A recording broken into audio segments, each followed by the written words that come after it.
इस मंगवा के स्टार्ट में दिखाया जाता है वंस मैजेस्टिक रोज कासल अब एक स्मोल्डरिंग रूइन बन चुका था। हवा में स्क्रीम्स गूंज रही थीं और ब्लड की सड़ांध हर तरफ फैली हुई थी। गर्वित रैग्नर क्लैन के मेंबर्स, सर्वेंट्स और वर्कर्स सब जगह बिखरे पड़े थे, निर्दयता से स्लॉटर्ड किए गए। इस पूरे केओस के बीच एक लोन फिगर खड़ा था, थियो, रैग्नर क्लैन का यंग लॉर्ड। वह डेस्परेट होकर फाइट कर रहा था, इस डेवास्टेशन के लिए जिम्मेदार मिस्टीरियस फैक्शन को किसी तरह फेंड ऑफ करने की कोशिश में। उसे अभी तक पता नहीं था कि आखिर किस राइवल हाउस ने उसके फैमिली के साथ बिट्रेयल किया है। लेकिन इस ब्रूटल बैटल में और डीप डाइव करने से पहले चलो थोड़ा स्टेप बैक लेते हैं। रैग्नर क्लैन कोई ऑर्डिनरी फैमिली नहीं थी। 1000 सालों से ज्यादा समय तक उन्होंने एम्पायर के लिए नॉर्दर्न शील्ड बनकर सेवा की थी, कॉन्टिनेंट के एज पर उसकी बॉर्डर्स की रक्षा करते हुए। इस फैमिली की स्ट्रेंथ उनकी यूनिक लिनिएज से आती थी, एक ऐसा ब्लड लाइन जिसके बारे में रूमर था कि वह सीधे ड्रैगन से डिसेंड करता है। हर रैग्नर जन्म से ही एक्स्ट्रॉर्डिनरी मैजिकल पावर्स, जबरदस्त स्टैमिना और अनमैच्ड स्वॉर्ड्समैनशिप के साथ पैदा होता है। यही हर रैग्नार की पहचान है। लेकिन एक था हमारा प्रोटैगनिस्ट थियो, जिसे लोग कहते थे the so called bastard heir of the Ragnar clan. अपने किन से अलग थियो को वो टैलेंट्स नहीं मिले जो उसकी फैमिली को डिफाइन करते थे, मगर इसका मतलब ये नहीं था कि उसने कोशिश छोड़ दी। और अब अपने एंसेस्ट्रल होम के रूइंस में खड़ा थियो अपने सामने एक ऐसे इंसान को देख रहा था जो बिट्रेयल का चेहरा बन चुका था। थियो का ओपोनेंट कोई और नहीं, उसका अपना स्वॉर्ड्समैन ट्यूटर, वही इंसान जिस पर उसने सबसे ज्यादा भरोसा किया था, मास्टर रेंडन। थियो की आंखें डिसबिलीफ में फैल गईं जब रेंडन ने अपना मास्क उतारा और बिट्रेयर का चेहरा सामने आ गया। हर शब्द के साथ रेंडन थियो का मजाक उड़ाता है। वह स्नीर करते हुए उसे कहता है, टैलेंटलेस फूल, प्रेस्टीजियस रैग्नर नेम पर एक दाग। वह हंसते हुए कहता है कि उसने थियो को हर सुबह ट्रेनिंग करते देखा, सबसे ज्यादा मेहनत करते हुए, लेकिन कभी कहीं नहीं पहुंचते हुए। रेंडन क्रूअल लाफ्टर में बोलता है, थियो की सारी एफर्ट्स हमेशा इन वेन थी। थियो के अंदर एंगर उबलने लगता है। वह दांत भींच लेता है जब इंसल्ट्स रुकने का नाम नहीं लेते। अपनी बची खुची स्ट्रेंथ इकट्ठा करके थियो पलटकर अक्यूज करता है। इतने सालों तक उसे यूजलेस टेक्निक्स सिखाने के बाद अब बिट्रेयल। लेकिन थियो की बात पूरी भी नहीं होती। रेंडन की सोट चमकती है, स्विफ्ट, मर्सिलेस। एक क्लीन स्ट्राइक में थियो का आर्म सेवर हो जाता है। उसकी स्क्रीम हवा को चीर देती है। ब्लड बैटलफील्ड पर स्प्लैटर हो जाता है। वीक होकर थियो जमीन पर गिर पड़ता है। उसकी स्ट्रेंथ तेजी से ड्रेन हो रही थी, लेकिन रेंडन अभी खत्म नहीं हुआ। वह थियो को बालों से पकड़कर उठाता है, उसे मजबूर करता है जलते हुए रोज कासल के रूइंस देखने के लिए। Look at what you've caused, रेंडन स्नाल्स करता है। वह कहता है ये सारी डिस्ट्रक्शन, उसके फैमिली की डेथ, सब थियो के कंधों पर है। क्यों? क्योंकि वह एक टैलेंटलेस फेलियर है। और जैसे ये सब कम था, एक और नाइटमेयर उसका इंतजार कर रहा था। एक फिगर आगे बढ़ता है, घसीटते हुए एक लाइफलेस बॉडी। वो थियो की मदर थी। उसे उसके सामने फेंक दिया जाता है, आंखें खाली, शरीर ठंडा। रेंडन और भी ज्यादा नाइफ घुमाता है। वह कहता है कि उसकी माँ की डेथ भी थियो की ही गलती है। वही वजह है कि आज वह सिर्फ एक कॉर्प्स बन चुकी है। ग्रीफ से टूट चुका थियो ठीक से खड़ा भी नहीं हो पा रहा था। फिर भी अपनी बची खुची सारी स्ट्रेंथ इकट्ठा करके वह उसका एक आखिरी डेस्परेट अटेम्प्ट करता है। वह अपनी सोर्ड पकड़ता है और रेंडन की तरफ चार्ज करता है। दिमाग में सिर्फ रेज भरी हुई, लेकिन वह वहां तक पहुंच भी नहीं पाता। एक सोर्ड हवा को चीरती हुई आती है और सीधे थियो के गट को पियर्स कर देती है। उसका शरीर कई मीटर्स दूर जा गिरता है। जिसने सोर्ड फेंकी थी, एक और एनिमी। वह इरिटेटेड होकर कहता है, अब बस इसे खत्म कर दो। रेंडन हल्के से चकल करता है और अपने कंपेनियन से माफी मांगते हुए कहता है, माफ करना, मैं बस अपने डिसाइपल को थोड़ी देर के लिए मेमोरी लेन की सैर करा रहा। वह ग्रिन करता है। थियो जमीन पर पड़ा, ब्लीडिंग आउट हो रहा था। उसकी विजन ब्लर होने लगती है। दुनिया धीरे धीरे फेड होने लगती है। अपने फाइनल थॉट्स में वह अपनी पिटीफुल डेथ पर सोचता है। उसे अफसोस होता है कि उसके पास टैलेंट नहीं था अपनी फैमिली को प्रोटेक्ट करने का, अपनी मदर को बचाने का और रैग्नर नेम पर खरा उतरने का, जिसके लिए उसने फाइट किया। सब कुछ खत्म। डार्कनेस उसे पूरी तरह कंज्यूम कर लेती है। लेकिन ये अंत नहीं था। जैसे ही उसकी आंखों से लाइट जाती है, एक सिस्टम विंडो अचानक उसके सामने अपीयर होती है। एक कोल्ड, इमोशनलेस वॉइस अनाउंस करती है कि उसकी डेथ ने एक स्पेशल ट्रेट ट्रिगर कर दिया है। सिस्टम उसे बताता है कि उसे एक क्रिटिकल मोमेंट पर वापस भेजा जाएगा, एक रिग्रेशन पॉइंट, इस बार एक न्यू फाउंड पावर के साथ। और यहीं से थियो की कहानी सच में शुरू होती है। थियो अपनी आंखें खोलता है, कंफ्यूज्ड, डिसोरिएंटेड। सबसे पहली चीज जो वह देखता है, वही इंसान जिसे वह कभी दोबारा नहीं देखना चाहता था, रेंडन, उसका ट्रेचरस इंस्ट्रक्टर। वे दोनों सोर्ड ट्रेनिंग के बीच में खड़े थे, बिल्कुल पुराने दिनों की तरह। रेंडन हमेशा की तरह एक सख्त टीचर थियो पर चिल्लाता है, उसे डे ड्रीमिंग के लिए डांटते हुए। लेकिन थियो जड़ हो चुका था, कंफ्यूज्ड। उसका दिमाग तेजी से दौड़ रहा था। क्या ये कोई फ्लैशबैक है? नहीं, ऐसा नहीं हो सकता। वो चेहरा जिसे वो दोबारा कभी नहीं देखना चाहता था, जिसने उसे धोखा दिया था, आज फिर उसके सामने खड़ा है, जैसे कुछ हुआ ही ना हो। ये सब किसी क्रूअल कॉस्मिक जोक जैसा लग रहा था। अचानक थियो के सामने एक सिस्टम विंडो उभर आता है। उसे जरा भी समझ नहीं आता कि चल क्या रहा है। मैसेज साफ था, पंच रैंडन इन द फेस। एक ट्यूटोरियल क्वेस्ट का हिस्सा। थियो को नहीं पता क्यों या कैसे ये सब हो रहा है, और इससे भी ज्यादा अजीब बात ये थी कि रैंडन इस सिस्टम विंडो को देख ही नहीं सकता था। डिसबिलीफ और इरिटेशन के मिले जुले एहसास के साथ थियो ने फैसला किया, सवाल नहीं पूछेगा। उसने अपना ट्रेनिंग स्टिक गिराया, मुट्ठी भींची और बिना किसी चेतावनी के रैंडन के स्मग चेहरे पर एक जबरदस्त पंच जड़ दिया। थियो हैरान रह गया। रैंडन ने मुश्किल से कोई रिएक्शन दिया, चेहरा बिल्कुल ब्लैंक, जैसे थियो का पंच कोई मजाक हो। अंदर ही अंदर थियो स्मर्क कर रहा था। ये तथाकथित फ्लैशबैक कुछ ज्यादा ही रियल लग रहा था, लेकिन उसका सेटिस्फैक्शन ज्यादा देर नहीं टिका। अब एंग्री होकर रैंडन ने पलटवार किया, एक विशियस स्ट्राइक जिसने थियो को जमीन पर दे मारा। दर्द उसकी हर नस में दौड़ गया। थियो झुंझलाया हुआ था। सीरियसली? क्या मुझे अपने फ्लैशबैक्स में भी पेन झेलना पड़ेगा? रैंडन ने एक लंबी साई ली। वो थियो के आउटबर्स्ट का मतलब ही नहीं समझ पाया। उसने मान लिया कि थियो बस आने वाली अवेकनिंग सेरेमोनी की वजह से फ्रस्ट्रेटेड है। वो बड़ा इवेंट जहां राग्नर क्लान के सदस्य अपनी ट्रू पावर अनलॉक करते हैं। रैंडन समझाता है कि वो जानता है थियो क्यों स्ट्रगल कर रहा है, लेकिन वो ऐसे स्टूडेंट को माफ नहीं करेगा जो अपने मास्टर पर हाथ उठाए। ये कहकर वो पलटता है और चला जाता है। थियो जमीन पर पड़ा रह जाता है। जैसे ही अवेकनिंग सेरेमोनी का जिक्र होता है, थियो की आंखें फैल जाती हैं। वो सेरेमोनी अब सब कुछ साफ होने लगा था। रैंडन के जाते ही बाकी क्लैन मेंबर्स हमेशा की तरह उसका मजाक उड़ाने लगे, ठहाके लगाने लगे। थियो धीरे धीरे सारी बातों को समझने लगा। जमीन उसके पैरों के नीचे बिल्कुल असली लग रही थी। चोट, जलता हुआ दर्द, सब कुछ असली था। यह कोई फ्लैशबैक नहीं था। उसे एहसास हुआ वह सच में समय में पीछे लौट आया है। वह फिर से 17 साल का हो चुका था। अपनी मौत से 10 साल पहले के एक पल को जी रहा था। उसी पल एक सिस्टम विंडो सामने उभरी। ट्यूटोरियल क्वेस्ट कंप्लीट होने पर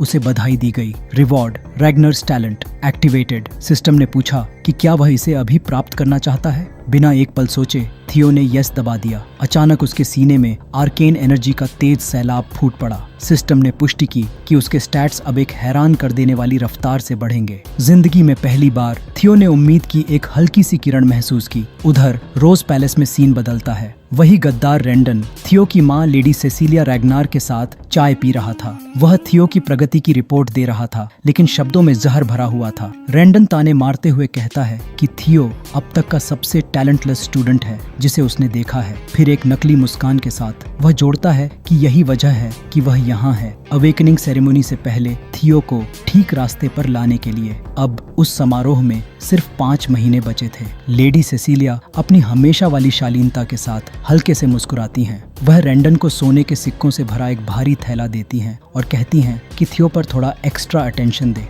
रैंडन तुरंत पैसे ले लेता है और उसे भरोसा दिलाने की कोशिश करता है कि चिंता की कोई बात नहीं, लेकिन सेसिलिया की आवाज शांत और दृढ़ होती है। उसे कोई चिंता नहीं है, उसे अपने बेटे थियो पर पूरा भरोसा है। सीन फिर बदलता है। रैंडन किले के लंबे गलियारे में अकड़ते हुए चल रहा है, हाथ में झूलता हुआ सोने का भारी थैला। उसके चेहरे पर एक संतुष्ट मुस्कान है, आसान पैसे से बेहद खुश। थियो को कुछ भी न सिखाने के बदले उसे मोटी रकम मिल रही थी। चलते चलते वह मन ही मन हंस रहा था। उसे लग रहा था कि माँ और बेटा दोनों ही पूरे बेवकूफ हैं, पर बिना उंगली उठाए राग्नर क्लान के सीधे वारिस को ट्रेन कर रहा था और ऊपर से अपने असली मालिक से इनाम भी पा रहा था, थियो के राजा लीक करने और उसकी तरकाकरी में जानबूझकर रुकावट डालने के लिए। इस गद्दार के लिए यह किसी सपने से कम नहीं था। बीट्रेयल कभी इतनी मीठी नहीं लगी थी। उसी वक्त थियो पूरी रफ्तार से गलियारे में दौड़ता हुआ उसके पास से निकल गया। रैंडन ने मुश्किल से उसे देखा, नाक भौं सिकोड़ते हुए बुदबुदाया, बेकार इडियट लूजर, और उसे दूर भागते हुए देखता रहा। लेकिन थियो यूं ही नहीं दौड़ रहा था, वह अपनी माँ से मिलने जा रहा था। आखिरकार जब वह उसके सामने पहुंचा तो हांफते हुए उसे पुकारा। माँ जैसे ही उसकी तरफ मुड़ी, थियो खुद को रोक नहीं पाया। बिना एक शब्द कहे उसने उसे कसकर गले लगा लिया और पहली बार फूट फूट कर रो पड़ा। उसी पल उसे सच में एहसास हुआ, वह वाकई 10 साल पीछे अतीत में लौट आया है। उसके दिमाग में वह भयानक याद कौंध गई, रैंडन का उसे मजबूर करना अपनी माँ की बेजान लाश को देखने के लिए। लेकिन अब उसकी गर्माहट महसूस करते हुए, उसकी आवाज सुनते हुए थियो खुशी से भर गया। उसे जिंदा देखकर उसके अंदर एक नया संकल्प जन्म लेता है। वह खुद से कसम खाता है, इस बार सब कुछ अलग होगा, इस बार वह भविष्य बदल देगा। उसके लिए रहस्यमय सिस्टम उसके साथ था और उसका रैग्नर टैलेंट जाग चुका था। उसे पूरा यकीन था कि वह इतना ताकतवर बनेगा कि थ्रोन के लिए होने वाली वॉर का सीधा सामना कर सके। और सबसे जरूरी बात, वह उस कचरे जैसे इंसान रेंडन से बदला लेकर रहेगा। जैसे ही उसके इरादे पक्के होते हैं, सिस्टम अगली ट्यूटोरियल क्वेस्ट जारी करता है, train your body to the limit. अभी तो बस भोर हुई थी, सूरज उगा भी नहीं था, लेकिन थियो पहले ही कड़ी मेहनत में जुट चुका था। रिवेंज के ख्यालों और अपनी माँ को बचाने की जलती हुई चाहत से प्रेरित होकर थियो खुद को पहले से कहीं ज्यादा जोर से धकेल रहा था। पिछली जिंदगी में वह इंटेलिजेंस एजेंसी ब्लैक डब्ल्यू का हिस्सा था, लेकिन कॉम्बैट स्किल्स की कमी की वजह से हमेशा बैकग्राउंड में ही अटका रहा। अब रैग्नार टैलेंट के साथ सब कुछ बदल चुका था। उसे वो अहम जानकारियां याद आने लगीं जो उसने कभी इकट्ठा की थीं। सीक्रेट एलिक्सर, छुपे हुए मैनुअल्स जिनके इस्तेमाल के बारे में उसने कभी सोचा तक नहीं था। लेकिन एक चीज सबसे अलग चमक रही थी, ब्लडी स्वॉर्ड एम्परर एलिक्सर, एक ऐसा पोशन जो बॉडी की स्ट्रेंथ को डरावने स्तर तक बढ़ा देता है। सबसे ज्यादा उसे वो एक्सट्रीम ट्रेनिंग मेथड्स याद आए जिन्हें उसने कभी छोड़ दिया था, यह सोचकर कि उसमें इतना टैलेंट नहीं है कि वो उन्हें झेल सके। लेकिन अब उसे पूरा भरोसा था, अब वह अपनी ट्रू पोटेंशियल को अनलॉक कर सकता था। ट्रेनिंग हॉल के चक्कर लगाते हुए जब वह दौड़ता है तो उसे साफ महसूस होता है,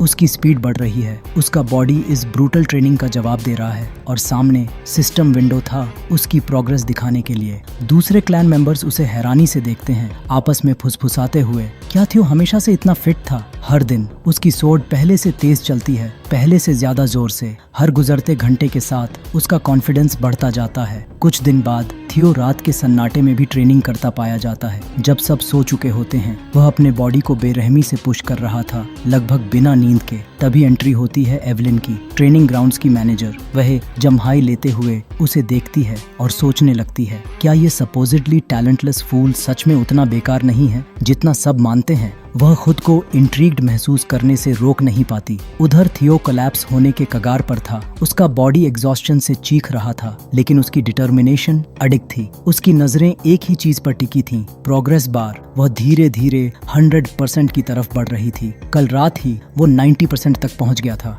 लेकिन जैसे ही उसने रेस्ट किया वो गिरकर 89% हो गई। यही वजह थी कि वह खुद को लिमिट से भी आगे धकेल रहा था। अब कोई लिमिट्स नहीं थे, कोई रेस्ट नहीं, कोई स्लोइंग डाउन नहीं। अब वह 98% पर था और उसे पता था वह बस थोड़ा सा ही दूर है। जितनी भी ताकत उसके अंदर बची थी, सब झोंकते हुए उसने अपनी स्पीड और बढ़ा दी। उसके मसल्स दर्द से जल रहे थे, सांस टूट टूट कर आ रही थी, लेकिन रुकना अब ऑप्शन ही नहीं था। और फिर आखिरकार उसने कर दिखाया। प्रोग्रेस बार 100% पर पहुंच गई। थियो पूरी तरह एग्जॉस्टेड था, खड़ा भी नहीं रह पा रहा था। वह जमीन पर गिर पड़ा। उसी पल सिस्टम ने उसे बधाई दी। Tutorial quest complete. Reward, dragon heart, एक रेयर और बेहद पावरफुल एबिलिटी जो उसकी स्ट्रेंथ को उसकी कल्पना से भी कहीं आगे बढ़ाने वाली थी। लेकिन इससे पहले कि थियो अपने रिवॉर्ड के डिटेल्स पर ध्यान दे पाता, वह प्योर एग्जॉस्शन से बेहोश हो गया। आधी अधूरी चेतना में लेटा हुआ उसके ऊपर सिस्टम विंडो तैर रहा था। सवाल आया, क्या वह रिवॉर्ड अभी रिसीव करना चाहता है? कांपते हुए हाथ से थियो ने किसी तरह यस दबा दिया। अगले ही पल एक तेज ब्रिलियंट ब्लू लाइट ने उसे घेर लिया। पूरा ट्रेनिंग हॉल उस रोशनी से भर गया। पास खड़ी एवलिन यह सब देखकर पूरी तरह स्तब्ध रह गई। उसकी आंखों के सामने थियो का बॉडी एक मिरेक्युलस ट्रांसफॉर्मेशन से गुजर रहा था। कुछ देर बाद थियो एक शांत कमरे में होश में आया। उसने आंखें खोलीं और आसपास देखा। उसके बगल में एवलिन खड़ी थी। वह उसे आश्वस्त करती है कि वह ट्रेनिंग ग्राउंड के ब्रेक रूम में है और उसे याद दिलाती है कि खुद को इतना ज्यादा पुश करने की कोई जरूरत नहीं थी। थियो उसे तुरंत पहचान लेता है। यह बात एवलिन को चौंका देती है। वह औपचारिक रूप से अपना परिचय देती है। Evelyn Neville, 4th training ground की मैनेजर। वह बताती है कि आज सुबह जब वह अकेले ट्रेनिंग कर रहा था तो उसने कॉन्शियसनेस खो दी थी, इसीलिए वह उसे यहाँ आराम करने के लिए ले आई। थियो उसका धन्यवाद करता है। एवलिन उसे पानी देती है। जैसे ही वह पानी पीता है, उसकी आवाज का टोन थोड़ा गंभीर हो जाता है। वह उसे रैग्नर क्लान के एक बेहद अहम रूल की याद दिलाती है। ऑफिशियल अवेकनिंग सेरेमोनी से पहले अपना माना हॉल खोलना सख्त मना है। एवलिन की आवाज थोड़ी सख्त हो जाती है जब वह उसे रैग्नर क्लैन के एक बेहद अहम रूल की याद दिलाती है। ऑफिशियल अवेकनिंग सेरेमोनी से पहले अपना माना हॉल खोलना सख्त मना है। थियो चौंक कर पलकें झपकाता है। वह सिर हिलाते हुए कहता है कि उसे यह रूल पता है, लेकिन उसे समझ नहीं आ रहा कि वह यह बात अभी क्यों उठा रही है। तभी एवलिन का एक्सप्रेशन कड़ा हो जाता है। नजरें तीखी करते हुए वह सीधे सवाल दाग देती है, तो फिर तुमने इसे तोड़ा क्यों? अचानक घिरा हुआ महसूस करते हुए थियो हकलाने लगता है। वह पूछता है कि वह उससे ऐसे सवाल क्यों कर रही है। एवलिन आंखें सिकोड़ते हुए बताती है कि ठीक उससे पहले जब वह बेहोश हुआ था, उसने एक बेहद शक्तिशाली माना वेव महसूस की थी। एक ऐसी वेव जो बिल्कुल उसी पैटर्न से मेल खाती है। जब कोई माना हॉल खुलता है, वह जोर देकर पूछती है, क्या उसने बिना अनुमति अपना माना हॉल खोल दिया था? शुरू में थियो पूरी तरह क्लूलेस रहता है, लेकिन फिर उसे याद आ जाता है बेहोश होने से ठीक पहले का वो पल, सिस्टम से मिला हुआ रिवॉर्ड, ट्यूटोरियल क्वेस्ट पूरा करने पर उसे मिला था, ड्रैगन हार्ट, और साथ में 10 पास्ट लाइव्स की मैजिक पावर। थियो के पास शब्द नहीं बचते। ड्रैगन हार्ट कोई आम चीज नहीं होती असल में। यह बेहद स्पेशल होता है क्योंकि ड्रैगन हार्ट की वजह से माना हॉल, जो एक वॉरियर की पावर का कोर होता है, सीधे दिल के अंदर रखा जा सकता है। आमतौर पर इंसान अपना माना हॉल लोअर एब्डोमेन में बनाते हैं क्योंकि ह्यूमन हार्ट इतनी रॉ एनर्जी सहन नहीं कर पाता, लेकिन ड्रैगन हार्ट के साथ माना हॉल कहीं ज्यादा एफिशिएंटली काम करता है और यूजर को ओवरवेलमिंग पावर देता है। रैग्नर क्लान में हर वॉरियर का सपना होता है ड्रैगन हार्ट हासिल करना, क्योंकि यह इमेंस स्ट्रेंथ तक पहुंचने का सबसे तेज रास्ता है। लेकिन आज तक कोई भी इंसान अपने दिल की नेचुरल लिमिटेशन को पार करके इसे यूज नहीं कर पाया था अब तक। और तभी थियो को एहसास होता है इमेंस स्ट्रेंथ तक पहुंचने का सबसे फास्टेस्ट वे यही था, लेकिन आज तक कोई भी इंसान अपने दिल की नेचुरल लिमिटेशंस को पार करके इसे यूज नहीं कर पाया था अब तक। थियो को अब अपनी सिचुएशन की ग्रेविटी समझ में आने लगती है। हाँ, उसे एक इनक्रेडिबल रिवॉर्ड मिला था, लेकिन उसी के साथ वह एक बेहद डेंजरस पोजीशन में भी आ गया था, खासतौर पर इसलिए क्योंकि उसके सामने खड़ी थी एवलिन नेविल, एक हाई रैंकिंग सोर्ड्सवुमन जो कभी elite white armoured dragon cavalry की कमांडर रह चुकी थी। उसकी स्किल इतनी खौफनाक थी कि यहाँ तक कि एक डीमन ड्रैगन भी उसका सम्मान करता था, लेकिन उसकी स्ट्रेंथ से भी ज्यादा डरावनी थी उसकी पर्सनैलिटी। एवलिन अपने अनयील्डिंग प्रिंसिपल्स के लिए जानी जाती थी। वह उस तरह की इंसान थी जो डिसऑनेस्टी और कावर्डिस को बिल्कुल टॉलरेट नहीं करती। थियोसिस यह बात बहुत अच्छी तरह जानता था। सालों पहले वह कुछ समय के लिए उसकी डायरेक्ट मास्टर रही थी, लेकिन जब उसे थियो में काबिलियत की कमी नजर आई तो उसने खुद ही वह रोल छोड़ दिया था। थियो जानता था अगर एवलिन को यह सीक्रेट पता चल गया कि उसने ड्रैगन हार्ट पाया है और अपना माना हॉल खोल चुका है, तो उसकी गर्दन धड़ से अलग हो सकती है। लेकिन पैनिक करने के बजाय थियो मुस्कुराता है। उसके दिमाग में पहले से एक प्लान था। जब तक वह पकड़ा नहीं जाता, वह सेफ है। एक हल्की सी स्मर्क के साथ वह एवलिन के आरोपों पर एक सैसी कमबैक करता है। वह सवाल करता है, बिना किसी ठोस प्रूफ के वह उस पर माना हॉल खोलने का इल्जाम कैसे लगा सकती है? क्या तुम सच में सिर्फ अपने गट फीलिंग के भरोसे मुझे एग्जीक्यूट कर दोगी? वह एवलिन को चैलेंज करता है। एवलिन एक पल के लिए चुप हो जाती है, उसके कॉन्फिडेंस से थोड़ी स्टन्ड। लेकिन थियो यहीं नहीं रुकता, वह आगे दबाव बनाता है। वह उसे याद दिलाता है कि वह अब भी रग्नार क्लान का एक एयर है। अगर यह बात बाहर फैल गई कि उसने क्लैन रूल्स तोड़ने के झूठे इल्जाम में एक एयर को एक्यूज किया, तो इसे रैग्नर नेम को डिफाइल करना माना जाएगा। तुम जानती हो ना, एक एयर को ह्यूमिलिएट करने की सजा क्या होती है? वह मेनेस से भरी आवाज में जोड़ता है। एवलिन बिना हिले डुले पूरी तरह अनफेज्ड होकर जवाब देती है, एग्जीक्यूशन। थियो सिर हिलाता है, संतुष्ट कि वह समझ गई है। फिर वह उसे चेतावनी देता है कि अगली बार बोलने से पहले केयरफुली थिंक करे। एवलिन एक पल के लिए टेकन अबैक हो जाती है। क्या यह सच में वही टिमिड लड़का है जिसे मैं जानती थी?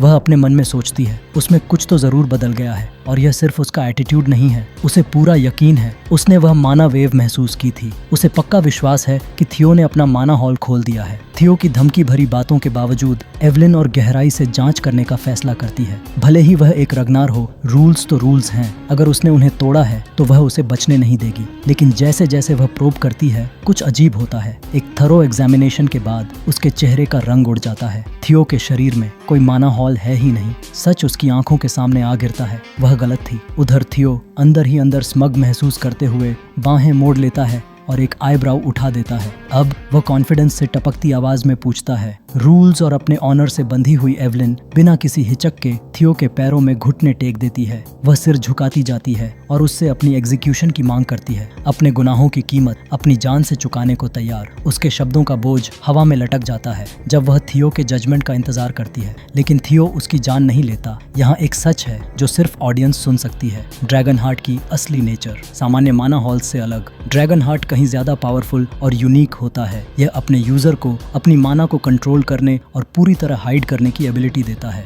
और क्योंकि इंसानों के ड्रैगन हार्ट रखने का सच कई सालों तक सामने नहीं आने वाला, थियो को पूरा भरोसा है कि कोई उस पर इसका इल्जाम नहीं लगा सकता। जिस एग्जीक्यूशन की एवलिन को उम्मीद थी, उसकी जगह थियो उसके कंधे पर सुकून देने वाला हाथ रख देता है। शांत आवाज में वह कहता है कि इतनी ड्रास्टिक एक्शंस की कोई जरूरत नहीं। जाते जाते वह उसकी राइचसनेस की तारीफ करता है, उसके प्रिंसिपल्स को एक्नॉलेज करते हुए। बहुत कम लोग होंगे जो एक एयर से सच मांगने के लिए अपनी जान जोखिम में डालें, लेकिन हकीकत यह है कि एवलिन को जिंदा छोड़ने के पीछे थियो के अपने रीजंस हैं। वह जानता है कि एवलिन इस दौर की सबसे स्ट्रॉन्ग वॉरियर्स में से एक है और उसे जिंदा रखना लॉन्ग रन में उसके लिए फायदेमंद साबित हो सकता है। फिर वह कैजुअली उसे समझाता है कि अवेकनिंग सेरेमोनी से पहले माना हॉल खोलने पर जो रिस्ट्रिक्शन है, वह दरअसल माना ओवरफ्लो रोकने के लिए होती है। थियो को यह काफी अम्यूजिंग लगता है कि वह उसे लेकर इतनी कंसर्न्ड है। एक ऐसा लड़का जिसे वह राग्नर क्लान का सिर्फ एक बास्टर्ड समझती है, फिर भी वह उसके प्रिंसिपल्स की कद्र करता है। इतना कहकर थियो वहां से चला जाता है और एवलिन स्टन्ड साइलेंस में वहीं बैठी रह जाती है। थियो पूरे कॉन्फिडेंस के साथ आगे बढ़ता है, खुद को दुनिया के टॉप पर महसूस करते हुए। अब उसके पास सिर्फ ड्रैगन हार्ट ही नहीं है, बल्कि अपनी प्रीवियस लाइफ से 10 साल की मैजिक पावर भी है। इन न्यू फाउंड एबिलिटीज के साथ उसका फ्यूचर पहले से कहीं ज्यादा ब्राइट दिखता है। कुछ दिन बाद हम थियो को फिर से ट्रेनिंग करते हुए देखते हैं, उसी अनबेरेबल इंस्ट्रक्टर के साथ। रेंडन, यह बास्टर्ड लगातार उस पर चिल्लाता रहता है। उसके सोर्ड स्विंग्स सुधारने के नाम पर थियो साथ देता है, कमजोर बनने का नाटक करता है। हालांकि रेंडान की लगातार इंसल्ट्स अब सहना मुश्किल होता जा रहा है, लेकिन थियो की शार्प नजर कुछ और ही पकड़ लेती है। रेंडन सिर्फ इनकॉम्पिटेंट नहीं है, वह जानबूझकर थियो को अजीब और इनइफेक्टिव सोर्ड टेक्निक्स सिखा रहा है। अब थियो को साफ समझ आने लगता है, रेंडन किसी के ऑर्डर्स फॉलो कर रहा है। पीसेस एक एक करके फिट होने लगते हैं। कोई है जो ऊपर बैठकर सारी स्ट्रिंग्स खींच रहा है। थियो को अपनी प्रीवियस लाइफ की डेथ का वो पल याद आता है और उसे पूरा यकीन हो जाता है, फाइनल ब्लो देने वाला ही असल मास्टरमाइंड था। एक स्लाई ग्रिन के साथ थियो फैसला करता है, अब एक्शन लेने का समय आ गया है। उसे रेंडन को प्रोवोक करना होगा, या तो उसे क्विट करने पर मजबूर करने के लिए, या फिर असली मास्टरमाइंड को सामने लाने के लिए। रेंडन की नैगिंग अब अपने पीक पर पहुंच जाती है और तभी थियो अपने हाथ में पकड़ी ट्रेनिंग स्टिक को 2 टुकड़ों में तोड़ देता है।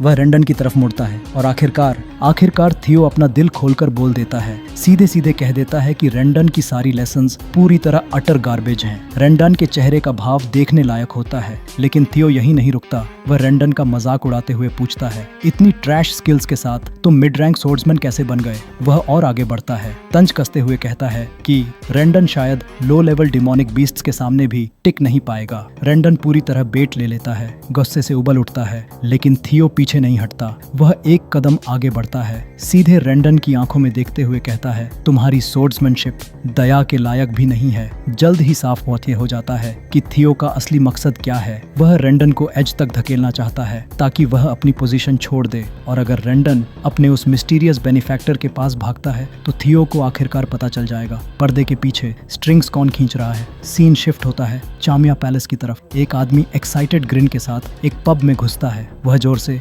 एक्सी नाम के किसी शख्स को पुकारता है, सबके सामने ऐलान करता है कि रैग्नर का बास्टर्ड थियो अगले हफ्ते अपने मास्टर से ड्यूल करने वाला है। वह आदमी जोश में आकर शेखी बघारने लगता है, कैसे थियो अपनी लैक ऑफ टैलेंट का दोष अपने इंस्ट्रक्टर पर डाल रहा है और कैसे वह पक्का मानता है कि ड्यूल के बाद थियो हमेशा के लिए परमानेंटली डिसेबल्ड हो जाएगा। लेकिन पब के एक कोने में चुपचाप बैठा एक्सियन उस एक्साइटमेंट को शेयर नहीं करता। उसकी खामोशी भारी होती है और बिना किसी वार्निंग के उसके हाथ का ग्लास सीधे उस शोर मचाने वाले के चेहरे पर टूटता है। एक ही बार में वह आदमी बेहोश होकर गिर पड़ता है। एक्सियन साफ तौर पर अनॉयड है। वह ठंडे लहजे में कहता है उसे इस बात से कोई फर्क नहीं पड़ता कि थियो जैसा बास्टर्ड आधा डिसेबल्ड होता है या नहीं। आखिर क्यों पड़े, वह तो बस एक और रैग्नर ही है, खास तौर पर नॉर्थ के 4 हाउंड्स में से एक, जिसे सब डार्क टाइगर एक्सियन रैग्नार के नाम से जानते हैं। उसके पास खड़ा है रेमिंगटन, 4 हाउंड्स में से दूसरा, जिसे कहा जाता है सिल्वर लायन। उसी पल एक और आदमी पब में दाखिल होता है। ट्रेवन, जिसे 9 ड्रैगन स्काई ड्रैगन एड के नाम से भी जाना जाता है, काफी परेशान नजर आता है। वह बाकियों को चेतावनी देता है, अगर उन्होंने जरा भी गार्ड डाउन किया तो हालात बिगड़ सकते हैं। लेकिन एक्सियन अब भी इरिटेटेड है। वह ठंडे लहजे में ट्रेवन की बात टाल देता है। यह सब सिर्फ टैलेंट वाले लोगों पर पर लागू होता है। वह कहता है थियो की चिंता करने की जरूरत नहीं, वह बस एक मडल हेडेड नोबडी है। एड, जो हमेशा कॉशियस रहता है, इशारा करता है कि राग्नर क्लैन के मामले में जरा सी पॉसिबिलिटी भी कुछ अनप्रेसिडेंटेड कर सकती है। एक्सियन इस बात को भी डिसमिस कर देता है। उसके मुताबिक थियो का रेंडन से उलझना असल में अच्छी बात है। उसका इंस्ट्रक्टर उस सो कॉल्ड बास्टर्ड को आसानी से संभाल लेगा। लेकिन एक हफ्ते बाद हालात किसी की उम्मीद से कहीं ज्यादा बिगड़ जाते हैं। ट्रेनिंग ग्राउंड 4 पर हवा में जबरदस्त टेंशन है। यह सिर्फ आम क्लैन मेंबर्स नहीं हैं, पूरे रीजन के बिग शॉट्स इस अनएक्सपेक्टेड ड्यूएल को देखने के लिए जमा हो चुके हैं। अरीना के बीचों बीच थियो खड़ा है। सैकड़ों स्पेक्टेटर्स की तीखी नजरों के नीचे वह साफ तौर पर नर्वस है। वह खुद को कोसता है, याद करता है कि वह तो बस अपमान के बाद रेंडन को फायर करवाना चाहता था, लेकिन चीजें बहुत तेजी से आउट ऑफ कंट्रोल हो गईं। फिर भी वह ज्यादा वरीड नहीं है। यह सब कभी न कभी होना ही था और रेंडन से बदला लेने की आग उसके अंदर भड़क चुकी है। उसी पल सिस्टम नोटिफिकेशन आती है। Next task, 3rd tutorial quest, fight Rendon and win. Theo गहरी सांस लेता है। उसके दिमाग में फ्लैश होता है कि यह ड्यूअल आखिर शुरू कैसे हुआ। सीन कट होकर उस पल पर जाता है जब थियो ने रेंडन का सामना किया था, उसकी पैथेटिक स्वॉर्ड्समैनशिप को ललकारते हुए। तुम्हारा काम खत्म, थियो ने ब्लंटली कहा था। Get lost. रेंडन घबराकर विरोध करता है। उसका कॉन्ट्रैक्ट अभी खत्म नहीं हुआ, लेकिन थियो पलटकर कहता है कि चूंकि उसे फायर किया जा चुका है तो अब उसके पास यहाँ रहने का कोई हक नहीं है। थियो खुद ही उस एम्प्लॉई को फायर कर चुका था। अब बात करने के लिए कुछ भी नहीं बचा था। थियो का मन कर रहा था कि वहीं पर रेंडन को पंच मार दे, लेकिन उसके दिमाग में अब भी डाउट था, क्या वह सच में इस आदमी को हरा पाएगा। रेंडन के लिए यह पूरी सिचुएशन एक डिजास्टर थी। वह फायर्ड होने का रिस्क नहीं ले सकता था। उसकी असली मिशन अभी पूरी नहीं हुई थी। वह थियो के और करीब आया, उसे मनाने की कोशिश करने लगा। उसी पल थियो की आंखों के सामने एक सिस्टम विंडो फ्लैश हुई, फाइट एंड विन अगेंस्ट रेंडन। थियो पूरी तरह ऑफ गार्ड हो गया। वह रिएक्ट भी नहीं कर पाया था कि एवलिन नेविल बीच में आ गई। उसने सुझाव दिया, इस मामले को रैग्नर वे में सुलझाया जाए, एक सोर्ड मैच जहां स्ट्रेंथ ही फैसला करे। एक ड्यूएल का मतलब था कोई ट्रिब्यूनल नहीं, कोई बहस नहीं, जो जीतेगा उसकी मर्जी चलेगी। मौका भांपते ही रेंडन ने तुरंत ड्यूएल के लिए हाँ कर दी। वह इसे अपने टर्म्स पर खत्म करना चाहता था। थियो अब भी अनश्योर था। वह रेंडन से रियल फाइट के लिए तैयार नहीं था, लेकिन प्रेशर बढ़ता जा रहा था और एवलिन लगातार जोर दे रही थी कि यही सबसे सही रास्ता है। थियो के पास अब अग्री करने के अलावा कोई चॉइस नहीं बची। अब अरीना में रेंडन के सामने खड़ा थियो क्राउड की विस्पर्स साफ सुन सकता था। लोग उसका मजाक उड़ा रहे थे, स्मर्क करते हुए गॉसिप कर रहे थे। रैग्नर क्लैन का यह बास्टर्ड कितना पैथेटिक है। उन्हें पूरा यकीन था कि थियो को सोर्ड चलानी भी ठीक से नहीं आती। उनकी नजर में वह अरीना से क्रिपल्ड होकर ही निकलेगा। उनके लिए यह इम्पॉसिबल था कि एक अप्रेंटिस सोर्ड्समैन थियो जैसा मिड रैंक्ड फाइटर रेंडन को हरा सके। एरोगेंस से भरा रेंडन थियो से कहता है, अभी माफी मांग ले तो मैं प्रिटेंड कर लूंगा कि कुछ हुआ ही नहीं। अपनी प्राइड के लिए जान बर्बाद करने की जरूरत नहीं, वह स्नीर करता है। लेकिन थियो हमेशा की तरह सैस के साथ तुरंत पलटकर जवाब देता है, maybe you should apologize. Rendon वह कॉन्फिडेंस से भरी आवाज में कहता है, अगर वन आर्म्ड सोर्ड्समैन बनना नहीं चाहते तो बेहतर होगा चुपचाप मान लो कि तुम्हें फायर कर दिया गया है। रेंडन बस ग्रिन करता है। उसके दिमाग में ड्यूएल का एंडिंग पहले ही क्लियर हो चुका था। यह उसके लिए परफेक्ट मौका था, एक ऑफिशियल मैच के नाम पर थियो को एक्सीडेंटली मार देने का। फाइट शुरू होते ही वह मॉकिंगली थियो को फर्स्ट स्ट्राइक लेने के लिए इनवाइट करता है। एक डिटरमिन्ड शाउट के साथ थियो आगे बढ़ता है। सॉर्ड ऊपर उठी हुई, क्राउड स्टन्ड रह जाता है। वे देखते हैं कि थियो बिल्कुल रेकलेस तरीके से अपने ओपोनेंट की तरफ रश कर रहा है। ना कोई प्रॉपर फॉर्म, ना टेक्निक। लोग आपस में मरमर करने लगते हैं। सबको यकीन था कि यह फाइट कुछ ही मोमेंट्स में खत्म हो जाएगी। रेंडन स्मर्क करता है, आसानी से थियो का अटैक ब्लॉक करता है और जवाब में स्वॉर्ड स्ट्राइक्स की सीरीज बरसा देता है। लेकिन उसकी सरप्राइज तब होती है जब थियो समहाउ खुद को डिफेंड कर लेता है। भले ही क्लमजी तरीके से बैटल चलती रहती है, रेंडन लगातार स्विंग करता है। हर स्ट्राइक के साथ थियो को पीछे धकेलता हुआ उसके दिमाग में एक ही सोच है, यह आउटकम तय है। थियो अब भी सिर्फ एक अप्रेंटिस है, मुश्किल से सोर्ड्समैन कहे जाने लायक। रेंडन का कॉन्फिडेंस बढ़ता जाता है जब वह थियो को कॉर्नर कर लेता है। उसकी सोर्ड स्ट्राइक्स और भी हैवी और भी फास्ट हो जाती हैं। क्राउड ब्रेथ रोक कर देख रहा है। रेंडन सोचता है, ठीक है, थियो थोड़ा इम्प्रूव हुआ है, लेकिन थ्रेट बनने के लिए यह काफी नहीं। अगर थियो 4 हाउंड्स ऑफ द नॉर्थ के लेवल पर होता तो शायद कहानी अलग होती, लेकिन रेंडन के लिए यह इम्पॉसिबल है कि राग्नार क्लान का यह इम्बेसिल उसे हरा सके। सीन शिफ्ट होती है कुछ दिन पहले। थियो पूरी तरह बिविल्डर्ड एवलिन की तरफ मुड़कर पूछता है, तुम क्या सोच रही थी जब तुमने वो मैच सजेस्ट किया। एवलिन हमेशा काम सिर्फ इतना कहती है, मैं तुम्हारी मदद करना चाहती थी। वह समझाती है अगर थियो सच में रेंडन से छुटकारा पाना चाहता है तो उसे स्ट्रैटेजिक होना पड़ेगा। सिर्फ फायर करना काफी नहीं। उसका मानना है कि रेंडन के पीछे कोई पावरफुल बैकिंग है। थियो क्यूरियस होकर पूछता है तुम्हें कैसे पता? एवलिन रिवील करती है यह ऑब्वियस था। डेन उसे एक बिजार इनएफिशिएंट स्वॉर्ड स्टाइल सिखा रहा था। उसने किसी को सीक्रेटली उसकी इन्वेस्टिगेशन के लिए भी लगाया था। थियो ऑफ गार्ड हो जाता है। पास्ट लाइफ में एवलिन ने कभी रेंडन को एक्सपोज नहीं किया था, लेकिन अब सिर्फ माना हॉल इंसिडेंट की वजह से वह मिस्ट्री में गहराई से उतर गई है। इन्वेस्टिगेशन से पता चला कि रेंडन की सारी एक्शंस चमेलिया पैलेस से ट्रेस होती हैं। यह थियो के लिए पूरी तरह शॉकिंग नहीं था, लेकिन इरिटेटिंग जरूर था। उसे एहसास होता है कि यह सारा केओस भी वॉर फॉर द थ्रोन का ही हिस्सा है। अपनी अनोयंस को साइड में रखते हुए थियो रिमार्क करता है honestly I am surprised you. वह मान लेता है कि उसने इतनी बात समझ ली है। थियो स्वीकार करता है कि अपनी करंट स्किल्स के साथ उसे अब भी पूरा कॉन्फिडेंस नहीं है कि वह रेंडन को हरा पाएगा, लेकिन एवलिन हल्की सी स्मर्क देती है और उसे रियश्योर करती है you can beat him, stop underestimating yourself. उसकी आवाज में जरा भी डाउट नहीं था। प्रेजेंट में लौटते हैं। द ड्यूल पूरे जोर पर है। रेंडन लगातार रिलेंटलेस एक के बाद एक ब्लो करता है, लेकिन थियो हर बार को आसानी से ब्लॉक और काउंटर कर रहा है, जैसे यह सब उसके लिए कुछ भी नहीं हो। Tables have completely turned. जो रेंडन खुद को पूरी तरह डोमिनेंट समझ रहा था, अब वही स्ट्रगल कर रहा है। फाइट जारी रहती है और रेंडन के दिमाग में सवाल उठने लगते हैं यह क्या हो रहा है? यह वही थियो राग्नर नहीं है जिसे वह जज जानता था। कुछ तो ड्रास्टिक बदल चुका है। क्राउड भी यह महसूस करने लगता है। स्पेक्टेटर्स के बीच विस्पर्स रिपल होने लगती हैं। सब थियो की अनएक्सपेक्टेड प्रोवेस देखकर स्टन्ड हैं। साइड में रेमिंगटन अपनी हुड के नीचे से सब कुछ ऑब्जर्व कर रहा है। वहीं एवलिन गर्व भरी नजरों से इस स्पेक्टिकल का मजा ले रही है। फ्लैशबैक आता है ड्यूल से एक हफ्ता पहले का। रिवील होता है कि थियो को पर्सनली ट्रेन करने वाली और कोई नहीं, एवलिन खुद थी। उसने रूल्स बेंड किए। टेक्निकली यह फॉरबिडन था, लेकिन उसे परवाह नहीं थी। रेंडन वैसे भी टीचर कहलाने के लायक नहीं था। यह सुनकर थियो के होंठों पर एक स्मर्क आ जाती है। उसके अंदर एक्साइटमेंट और सेटिस्फैक्शन की एक वेव दौड़ जाती है। एवलिन का उसके डेट में होना